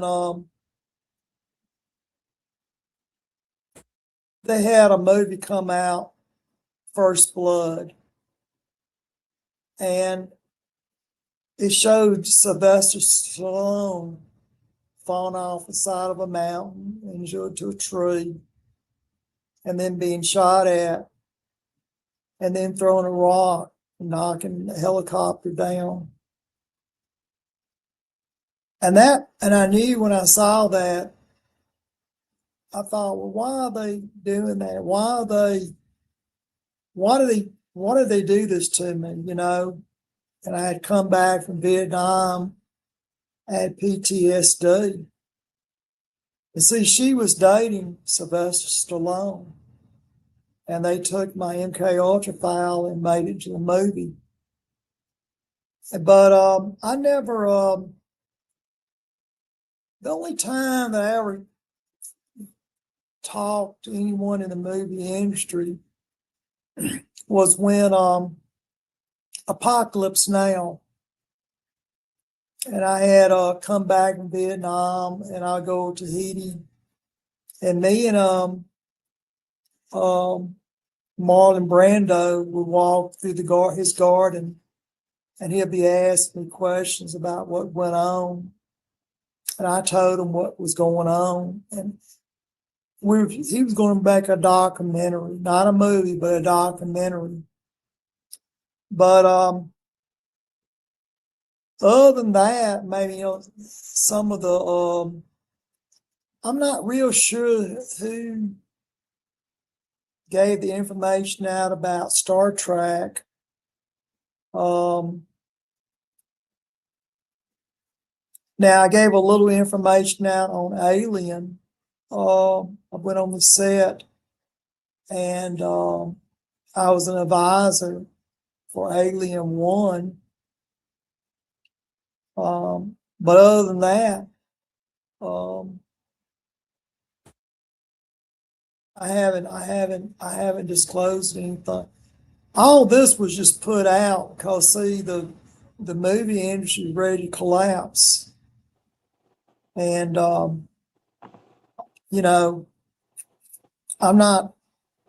wouldn't want to go public or show my face. I never would have I just never, I'm not like that. Well, I'm just glad that you actually have come on my show. You've done a lot of shows with James Rink, our good friend, James over on Super Soldier Talk as well, Jimmy. And so you have a pretty vast library just on YouTube between James's channel, and then we've done a lot of shows together. So thank you for being so candid about this stuff and your experiences. I know sometimes I wonder if like might be a few years for a lot of people to catch up, let's just say the normies and stuff, the normies, to the information that you're putting out, because it is kind of groundbreaking information, in my opinion.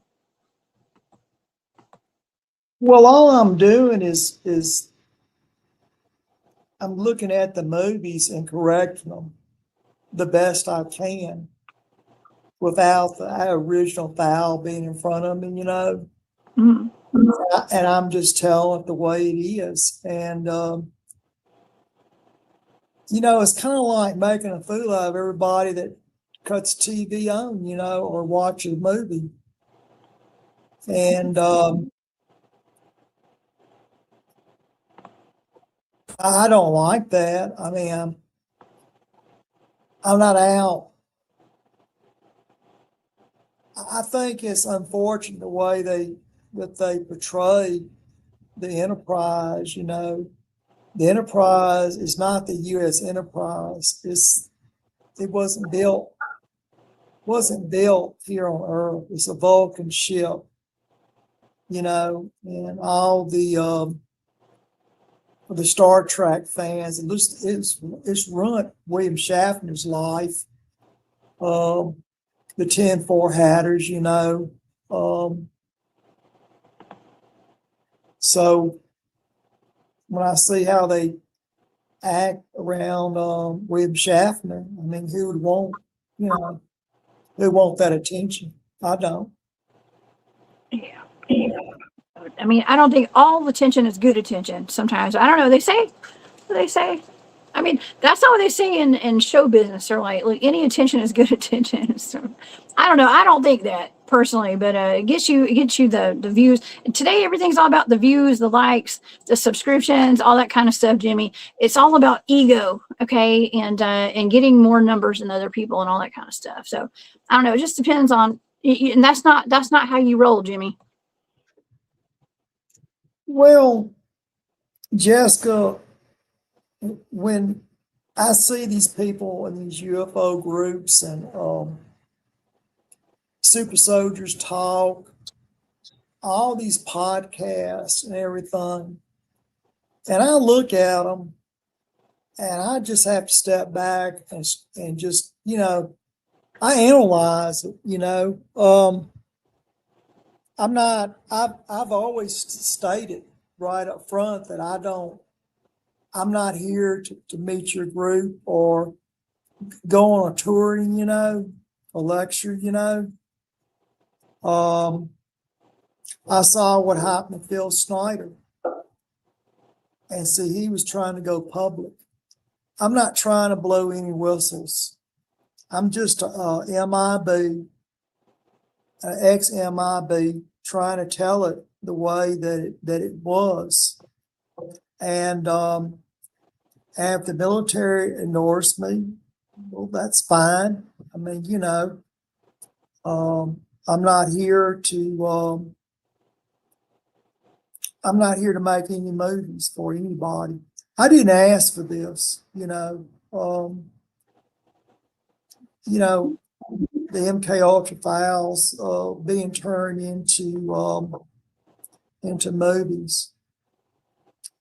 And when Project Blue Book ended, well, they had to have something to replace it, and they replaced it with my experiences, but except it's made into movies. Well, Jimmy, they had, recently they started, like Kathy O'Brien, I've noticed, I got to hang out with one of her good friends. We were roomies at James's conference, actually. But shout out to Casey.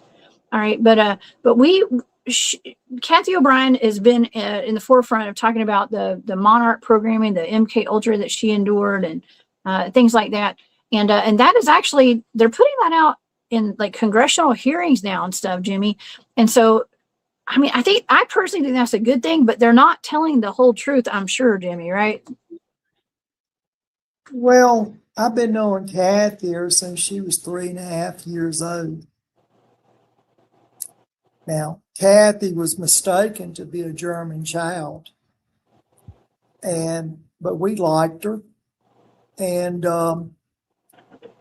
if it wasn't for Captain Joseph Mengele, she'd have been dead. And he wouldn't turn her back over to the group that had abducted her. And he documented it very well. And when I went back to Nellis Air Force Base, Kathy came along with me. I've been knowing Kathy ever since she was 3.5 years old. I hadn't talked to her in many, many years.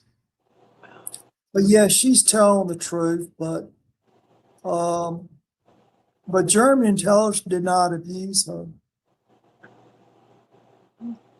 If it's anything, German intelligence kept her alive. Wow. Well, I know that like disclosure is like a slow trickle. I've discovered. Okay, so slow trickle. Some of us believe, and I know I've had a lot of conversations with some of my field research friends and my teammates and stuff. Even with like the alien disclosure, we're never gonna get the full story on what the governments really know, Jimmy. We're not, and so that's why it's so important for people like yourself and for people, my guests that come on the shows and stuff, for us to tell our experiences and kind of like what we know to the best of our ability. And the truth is we know it, right, Jimmy? Because we're not going to get it from the governments anytime soon. Not the full story. Well, but Jessica, why would you want to live a life like me? Yeah. Or live a life like Kathy O'Brien? Mm-hmm. I mean, you have a family, you have friends and everything, and why would you want to meet an alien? Now, there's nothing that doesn't surprise me. I've seen it all, okay? And all these people that talk about aliens, I look at them like bird watchers, okay? You ever seen a bunch of bird watchers and they get excited? They talk about the different types of birds, Me. Well, that's how well, no, not you. But that's how I view people when they go to carrying on about this alien or that alien, Some aliens are beneficial, yes, and there's some aliens that are not so friendly. I've had I used to, MIB, you have quite a few encounters with extraterrestrials. You're kind of the lawman. Jimmy, I never had an encounter that I'm not gonna say I never had an encounter with an alien or ET, but I just didn't know if I had until I started doing the Bigfoot field research, and then I'd wake up at night and dag nabbit, I had aliens in my bedroom multiple times. Okay, after I woke up, and but I come from a family who's had like possible alien abductions and things like that have happened down the family line. Now, is that something that's common? Okay, like it does run, it's kind of generational, isn't it, having encounters with ETs? Well, Jessica, I believe that they do monitor what is being said, particularly in the UFO groups and in the circles that you're in. Because you talk about these encounters with creatures and such forth, and there's probably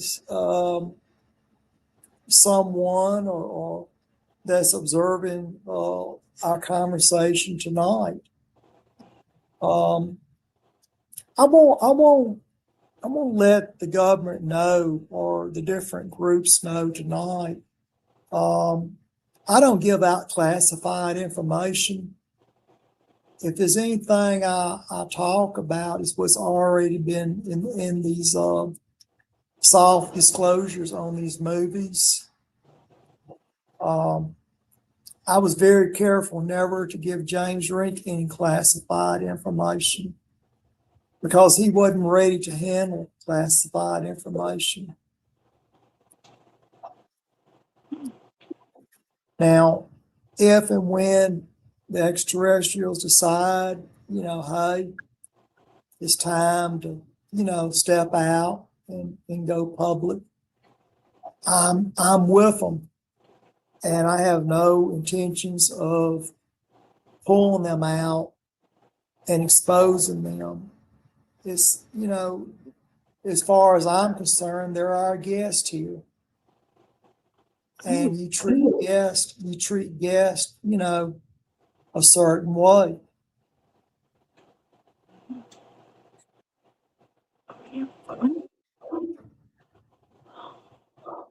Okay, well, Jimmy, I want to take a quick commercial break. Okay, hold on, let me hit the mute button because I got a little echo tonight.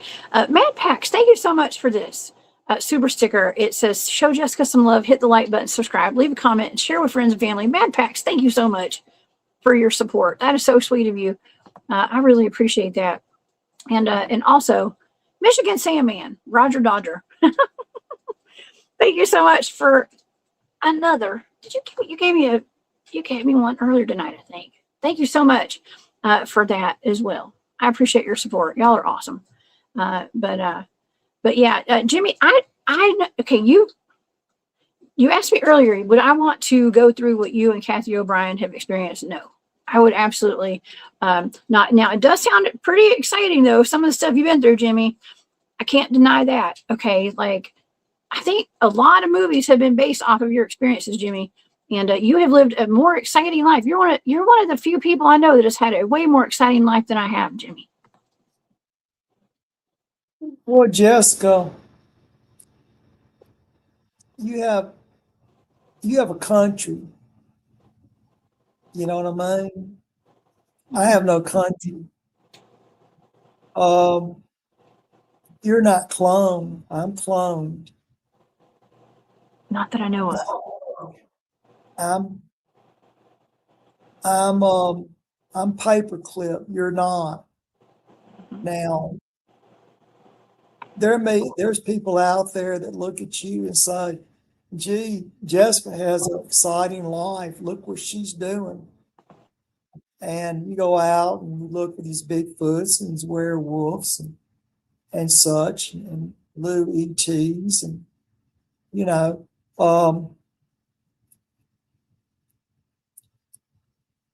it's when you start trying to mix religion,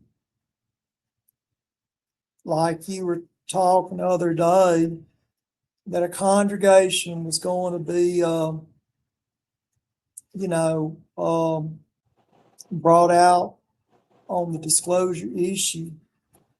And you keep hearing these people, talk about it in these religious groups. And I keep saying, well, what's the deal with the religious groups? Why do you need an alien? Now I'm reading a message. It says, did Jimmy know Byrd? Robert Byrd? Yes. I knew Robert Byrd very well. I used to work as an attaché out of his office when Kathy O'Brien was there. In fact, I was in the office for about 4 months prior to Kathy being sent to work for Senator Byrd.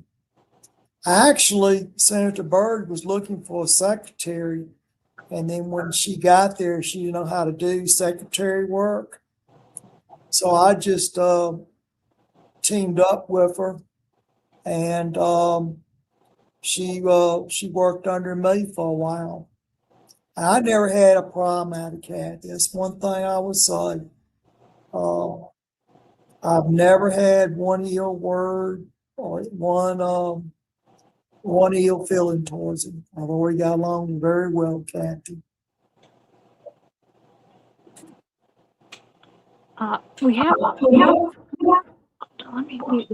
a couple of other questions. We have first of all, Sovereign Cosmic Wildman was wondering, where did the off-world Germans originate from? So let's go with that one first, and then we'll get back to the giant question, Larry. Okay, Jimmy, where did the off-world Germans originate from? Well, I've met them before.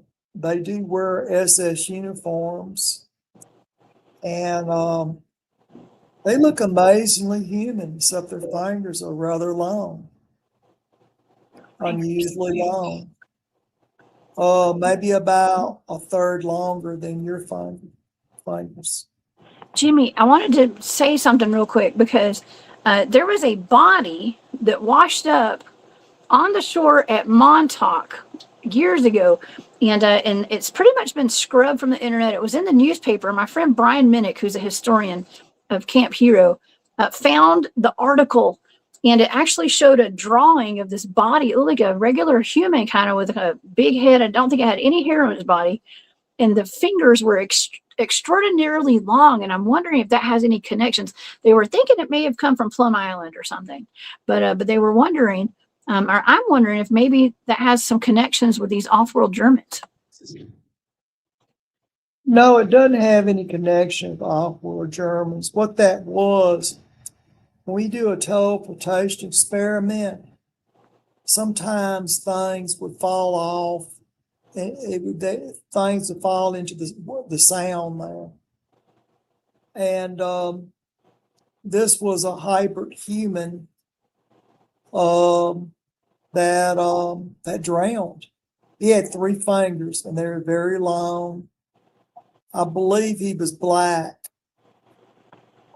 and that he had his head in what we call a halo. You can tell, like when someone breaks their neck, they put you they put a brace around your head, and they put screws in it, to keep you from turning your head. He was around 7 foot tall, from what I understood of it. But there's always things that fall out the sky around the radar, because it's basically a portal, a wormhole. Go ahead. Oh my gosh. Okay, so just dropping out of the sky. I don't portal. That is so wild. Well, speaking of stuff that's tall, okay, Larry, what's up, Larry? Larry has a question. Was the Kandahar giant incident in Afghanistan, was that real? Are there really giants in Afghanistan? Well, I've seen giant humans before, and I can't tell you about the one in Afghanistan. I've only been to Afghanistan 1 or 2 times in my life. I went over there, one of the John Rambo movies, where I take a tank and run it into a helicopter, you know, trying to break one of our guys out of a prison. Afghanistan, I know more about. I know a little about Afghanistan. I was over there when Bin Laden. I used to deliver ammunition, grenades, and such to Bin Laden. He was fighting the Russians over there, and it's been a while. I mean, I snuck back in Vietnam. We dragged 7 helicopters out of the jungle with a bulldozer. After the war, they just flew till they ran out of gas, and they settled down in the jungle. About 5 or 6 years passed, and I snuck back over there, and we loaded the helicopters up on barges, and we went to the Middle East, and we got about 3 of them running out of the 7. I would fly up and into the canyons of Afghanistan. I ended up doing Project Eagle Claw, trying to rescue the American hostages in Iran. That's back when we failed under President Jimmy Carter. Jimmy Carter ordered me in there, and Senator Byrd and him got into a very bad argument afterwards, and they never spoke again after that. But no, I don't know a whole lot about the giants in Afghanistan. But there are giants, but I don't know anything about that giant. I mean, we've had giants here in the United States. I mean, they've been found in these mounds. You know, a lot of the field work that I do is actually around Indian burial mounds, and some of those Indian mounds have had giants in them, excavated out of them and stuff. And a question that somebody had in the chat earlier, Jimmy, and I took the question off because it didn't pertain to what we were talking about, but now it does. Someone was asking, I think it might have been Angelique, if I'm not mistaken, was asking about the Tartarians. Are you familiar with the Tartarians and the giants, and like what happened to them? Well, giants have, instead of you have 32 teeth. Okay. A giant has 64 teeth. They're double rows of teeth.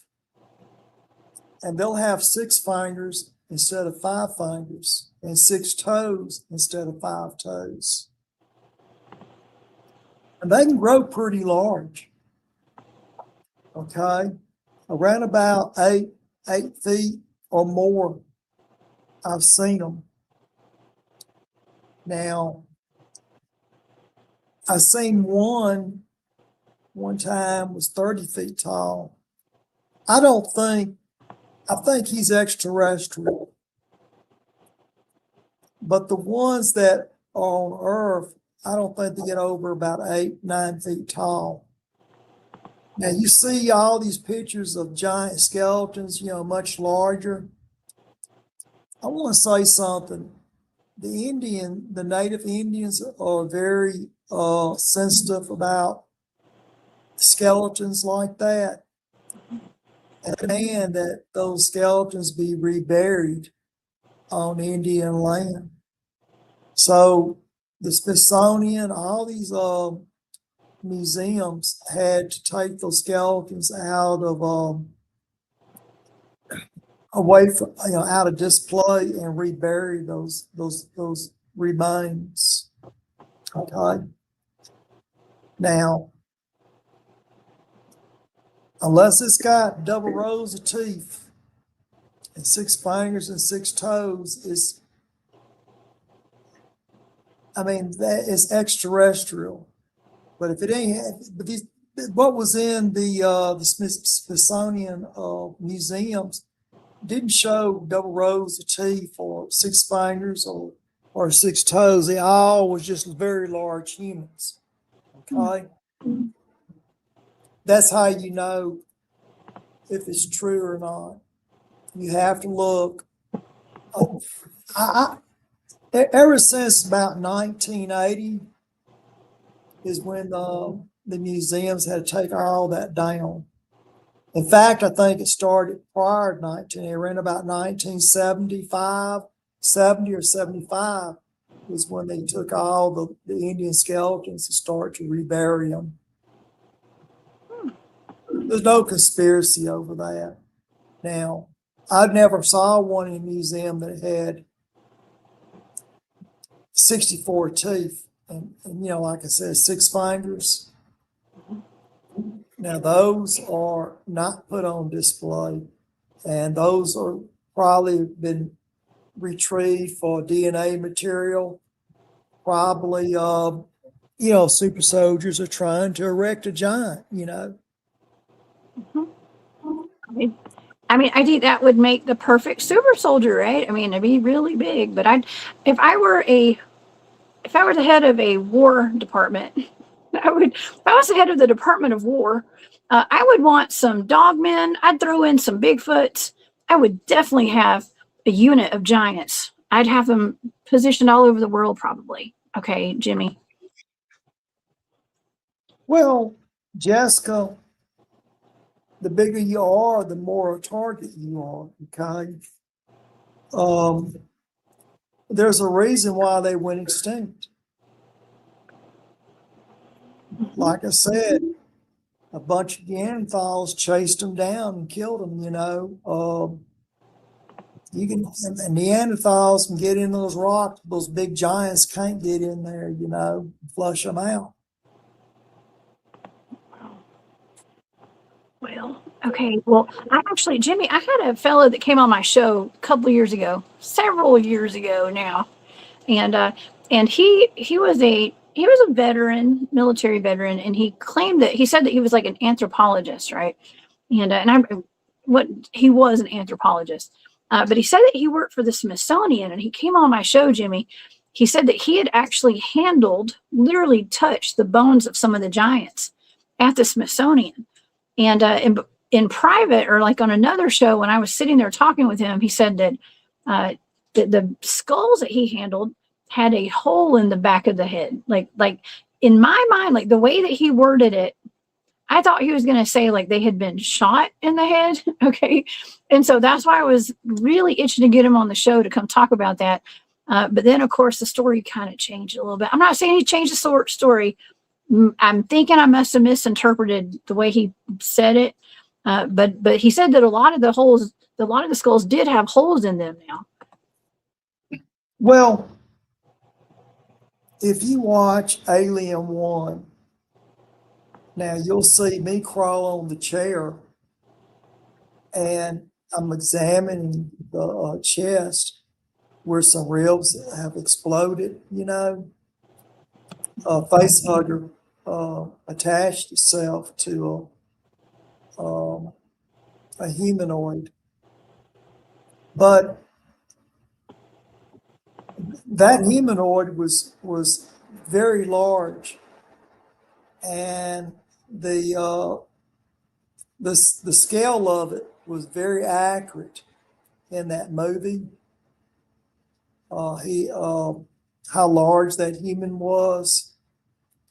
In fact,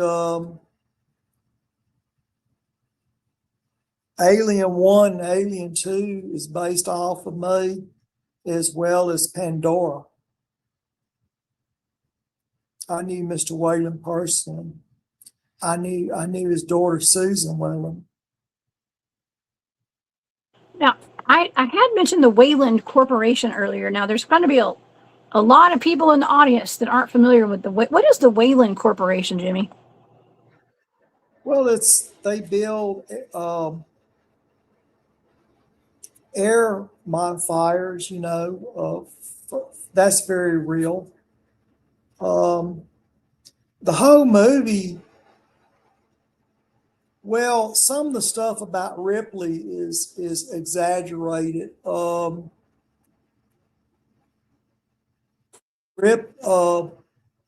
real Ripley is just basically a presidential model. She's not a brave person. In fact, she abandoned the spacecraft when I got caught up in the air duct system, and when I came out, she tried to blow the ship up, and I simply shut it back down and put it on autopilot and returned to Earth, you know. And Jones is a gremlin, it's not a cat. She had a fascination with of the gremlin I had on the craft. Yeah. Well, that's pretty cool. We need to do a breakdown of aliens sometime. That would be a cool Well, one. I did it with James. Yeah, I've been knowing the real Ripley. I have a child by her. You do. A son.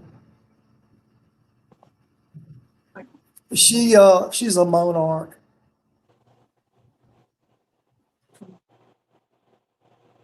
Wow. Why am I not surprised?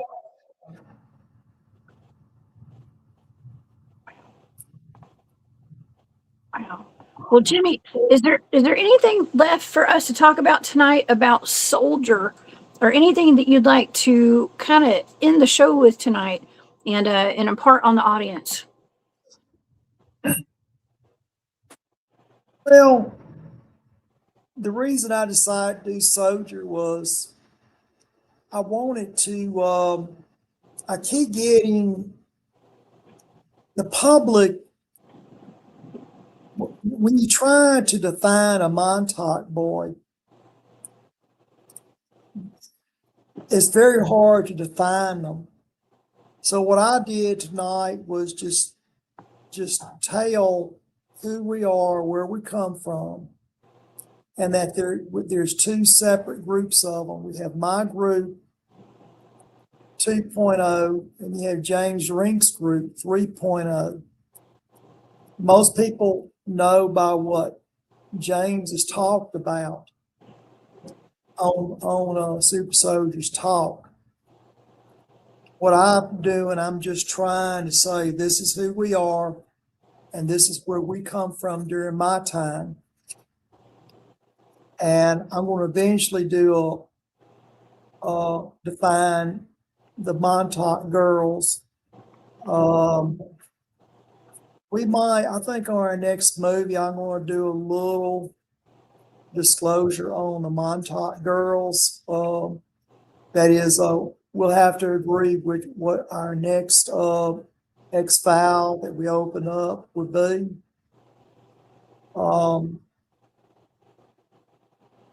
Because there's people out there that have been caught up in these programs, particularly James's generation, you know, and they're still trying to define themselves. And I know who one of the Montauk Boys are during James's time. I'll have to talk to you privately about him. And then we'll try to, define Montauk Boys 3.0. But tonight, what I did was Montauk Boys 2.0. And Soldier is, there is some truth to that movie. It's not a documentary. And is basically based off of my experience. And I have no intentions of going on a public tour or meeting with any group over it. It's a closed matter as far as I'm concerned. I'm not looking for any self-help group. I'm looking for a corporate sponsor.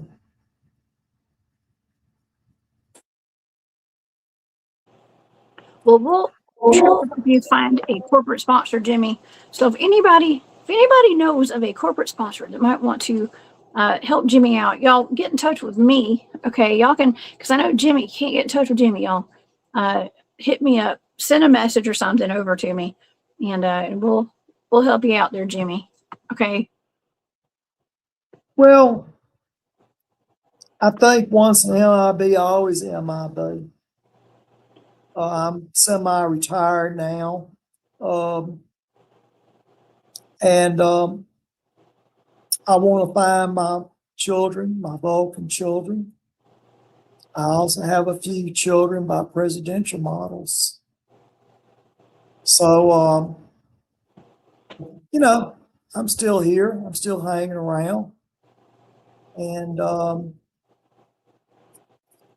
I aged little, but I'm very healthy, very active, and I'm still interested in propulsion systems, back engineering. That's my specialty, propulsion systems. Yeah. Okay. Well, shoot, yeah.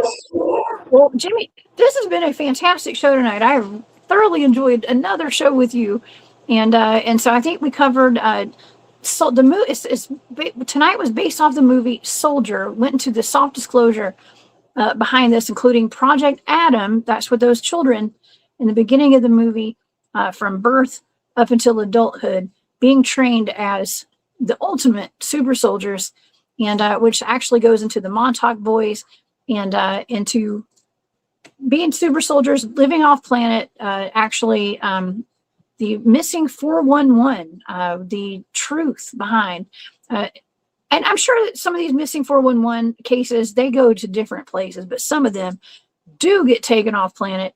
There is a history of, children and adults alike being kidnapped even and putting into government programs like the Montauk Project. And so it is not that far beyond belief that this would be happening. Okay. And so that's what we covered today. So, Jimmy, I want to thank you so much for being here tonight. Thank you so much. Well, I enjoy being on your show, Jessica. You're level-headed. You try to go about it, explaining it the best way you can. We're not, I want to say one thing I like about Jessica. She's not a whistleblower. And I'm very careful what I say about the X-Files being made into movies. It'd have been nice if I had something to live off of, but I want, the people in Hollywood, the big CEOs, one day you're going to bite the dust like everybody else. You can't take that money with you. It'd have been a much better had they been more accurate.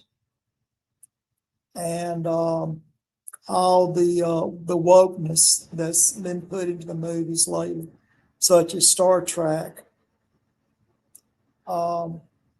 That's what happens when you have people who hear the half truth and then they add to it and just start making up stuff.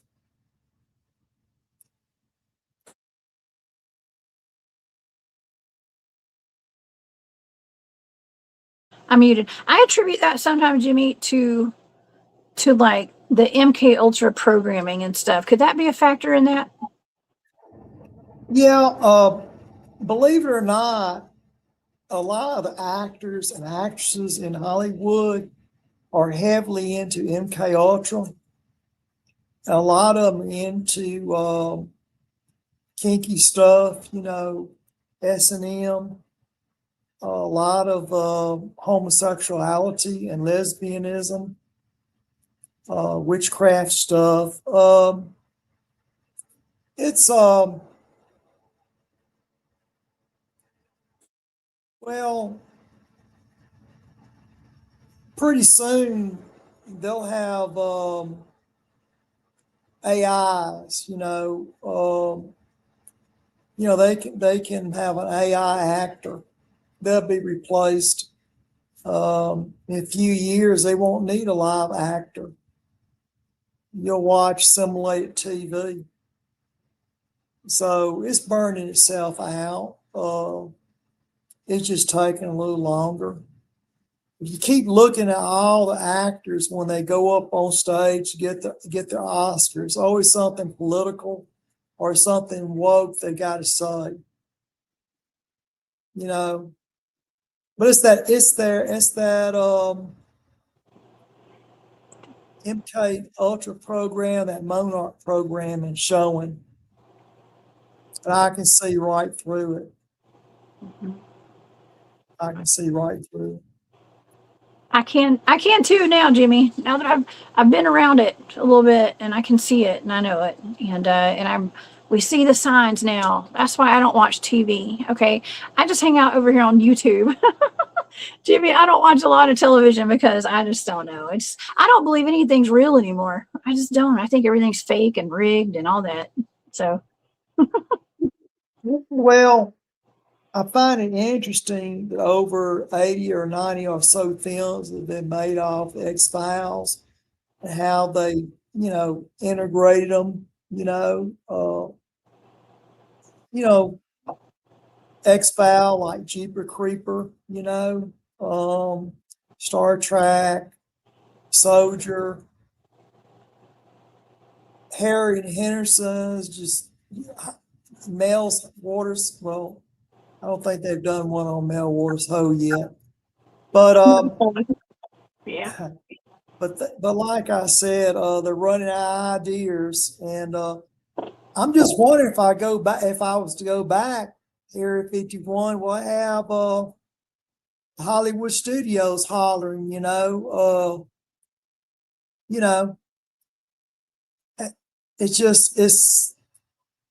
this is a wild world we live in, and you could be watching stuff on TV and not realize, well, there's a little truth to it,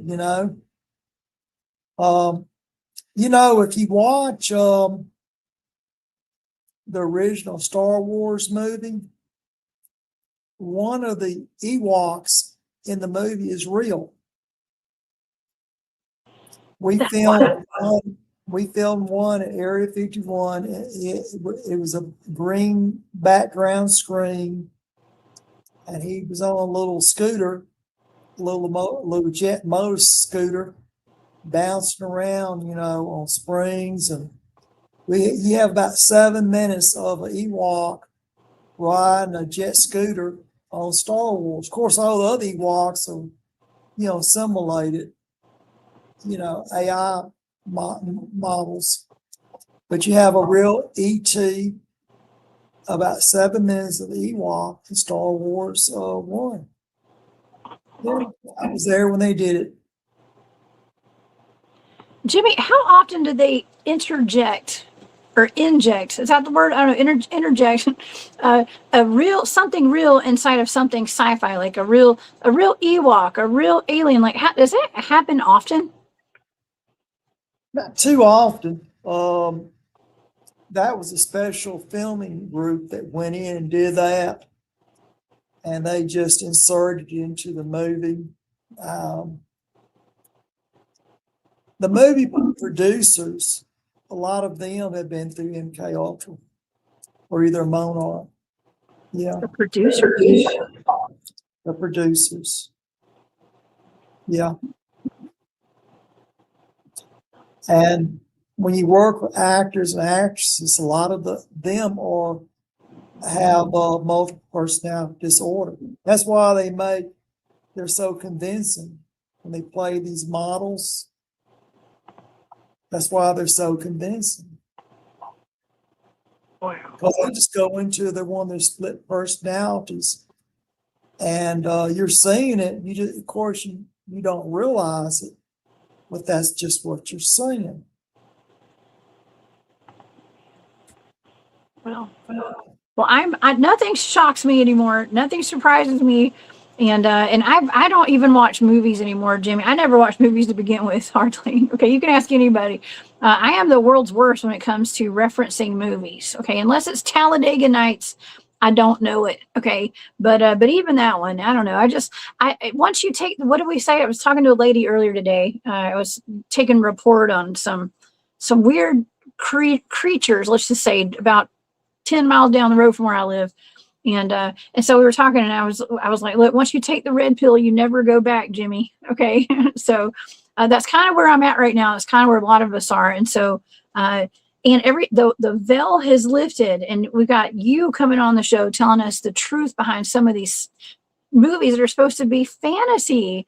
I'm chasing creatures in the woods that are supposed to be mythological creatures, but they're real, Jimmy. That's the state of the world we're in right now.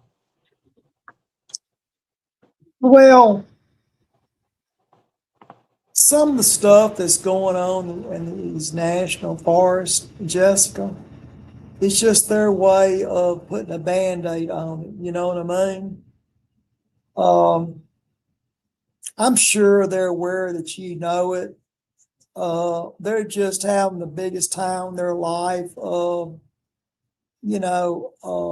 observing you and everything. And if they meant you any harm, it would happen a long time ago. So they're just having a time in their life, watching you go around in circles. I think one of the most interesting movies other than Planet of the Apes is that I did was what was the name of that movie? Cloverfield.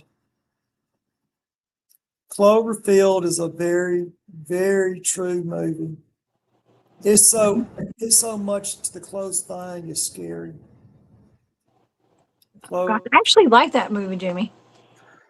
Cloverfield is probably one of the few movies that they went line by line, and it's very true. When I do that, when you'll be startled how they hit it, and the history behind it. Yeah. Well, it sounds like we have some more movies to add to the library in the future. Cloverfield, Planet of the Apes. I don't know. We've got plenty. I think Cloverfield would be a really good one, but we got to come up with a really good one for next time, Jimmy. And I cannot wait. I love these movies. I love these shows that we do together.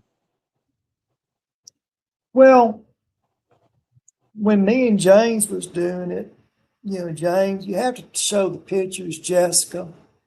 You take the pictures out of alignment, it throws the program off. We can't play the movie because we'll get penalized. And I understand how the movie studios feel about it.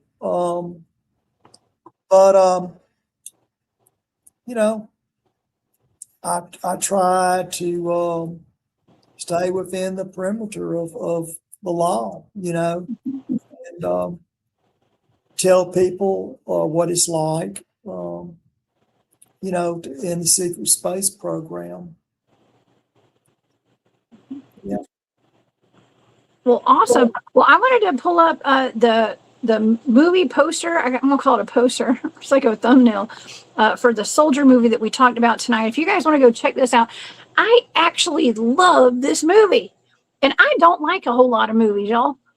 This was actually fantastic. It stars Kurt Russell. For people who are listening on podcast platforms, Kurt Russell, Soldier, 1998. And it gives a lot of disclosure on what Jimmy and I were talking about tonight. And so please go check that out, y'all. And if you want, you can even go to YouTube and just look at the clips. One of the clips that Jimmy and I were focused on was actually in the beginning of the movie, where they have children, the little boys that are being prepared to be soldiers. And that's part of the Project Adam, by the way, Project Adam that Jimmy was talking about. So y'all go check that out. Project Adam is very true. and it's based off of my experience as a Montauk boy at Frenchman Flats, Nevada, Creech Air Force Base. Yeah, very true. See, Creechman I knew Wilbur Creech, General Wilbur Creech. I knew him personally. He passed a few years ago. But I like Creech Air Force Base. That's kind of like my home, you know. I haven't been out there in years. And I did a lot of time at Creech, and I did time at Holloman Air Force Base. You know, these are just old bases of mine. And but the Men in Black, we like to hang out at Area 6 out at Frenchman Flats, Nevada. That's our home. Yeah. Well, so Jimmy's putting a real place, a real face, a real name with all the stuff that are referenced in these movies, y'all. So if you missed the show tonight, y'all, I know this has been a long show. We did a longer one tonight for a Thursday. Go back and start from the beginning. This is jam-packed with fantastic disclosure information right here. The Project Adam was fascinating to me.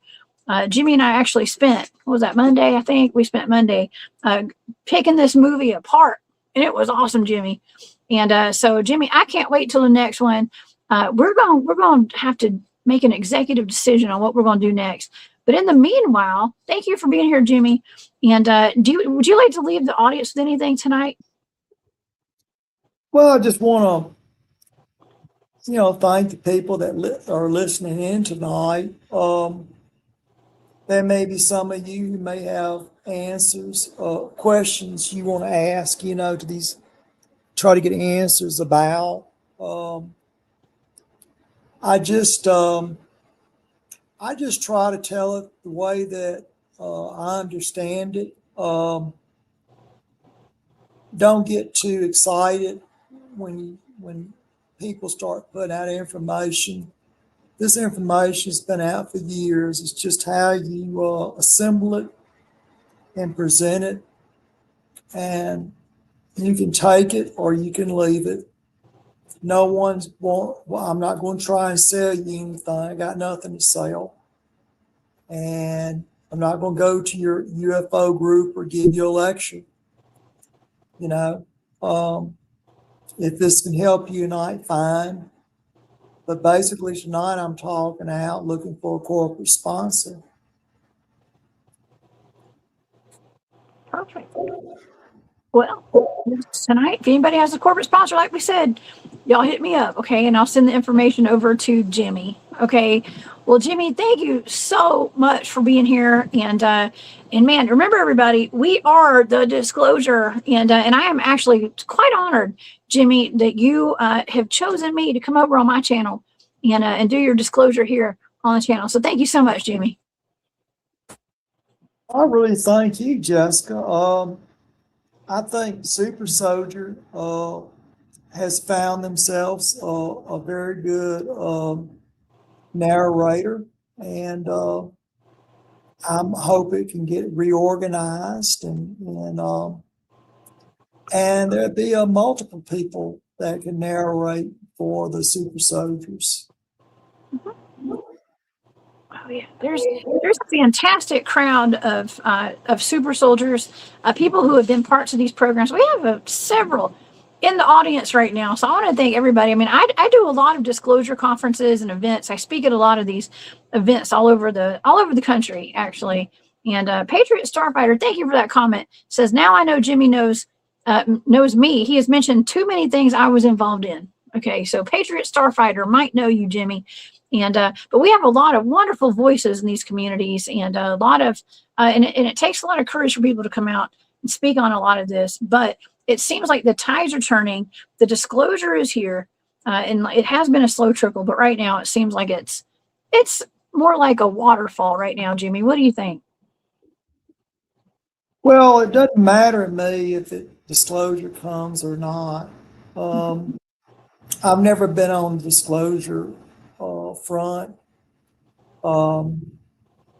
I'm more, like I said, just looking for a corporate sponsor. I know there's people that's fighting for disclosure, but my question is, why are you fighting for disclosure? What do you want out of, We just want the truth. We can handle the truth. I'm messing with you. Yeah, absolutely, Jimmy. Well, listen. Let's plan our next show, okay? And so you hold tight, Jimmy. I'm going to let's wrap the show up, okay? And I know it's getting kind of late. We have a fantastic man. This chat has been off the hook tonight. I want to thank everybody for being here. Y'all are amazing. You really are. And so thank you so much. I saw Catherine in here too. Thank you, Catherine, for being here. She's keeping James's channel over there. Her and Andrew going along. At Super Soldier Talk too, y'all. So they're still doing some interviews and stuff and keeping the vision going over there on Super Soldier. So y'all go, please support them, and go subscribe. Find Jimmy's shows over at Super Soldier Talk, and it's down here on the ticker. A lot of his interviews with James Rink. Rest in peace to our dear friend James Rink. He is sorely missed, and he was one of my besties. Man, I love me some James. But let's see. Oh, I wanted to thank everyone tonight who has given super stickers and stuff. Michigan Sandman, thank you so much for that. Sass Saga, thank you so much for the super sticker. War Criminal Matt, thank you for being here. I knew you weren't going to miss this one. Okay. Mad Pax, thank you so much. And Michigan Sandman again, thank you so much. And I want to thank all my moderators for being here tonight. Y'all are awesome. And I want to encourage you guys, please come back and see me Saturday night, 10 p.m. Eastern. We will be back on the hunt. I always have a kick-ass show every Saturday night too. So I can promise you it will be that on Saturday. Okay, Jimmy. Well, Jimmy, thanks again for being here. I guess we'll see you next time, Jimmy. Okay. All right, y'all. We'll be back in a month. We'll be back in a month, y'all. All right, everybody. Everybody have a wonderful night. Please stay safe out there. And I'll see you on the flip side, y'all. Don't live in fear. Live in awareness. Remember, we are the disclosure. Y'all have a great night. And I'll see y'all Saturday. Bye.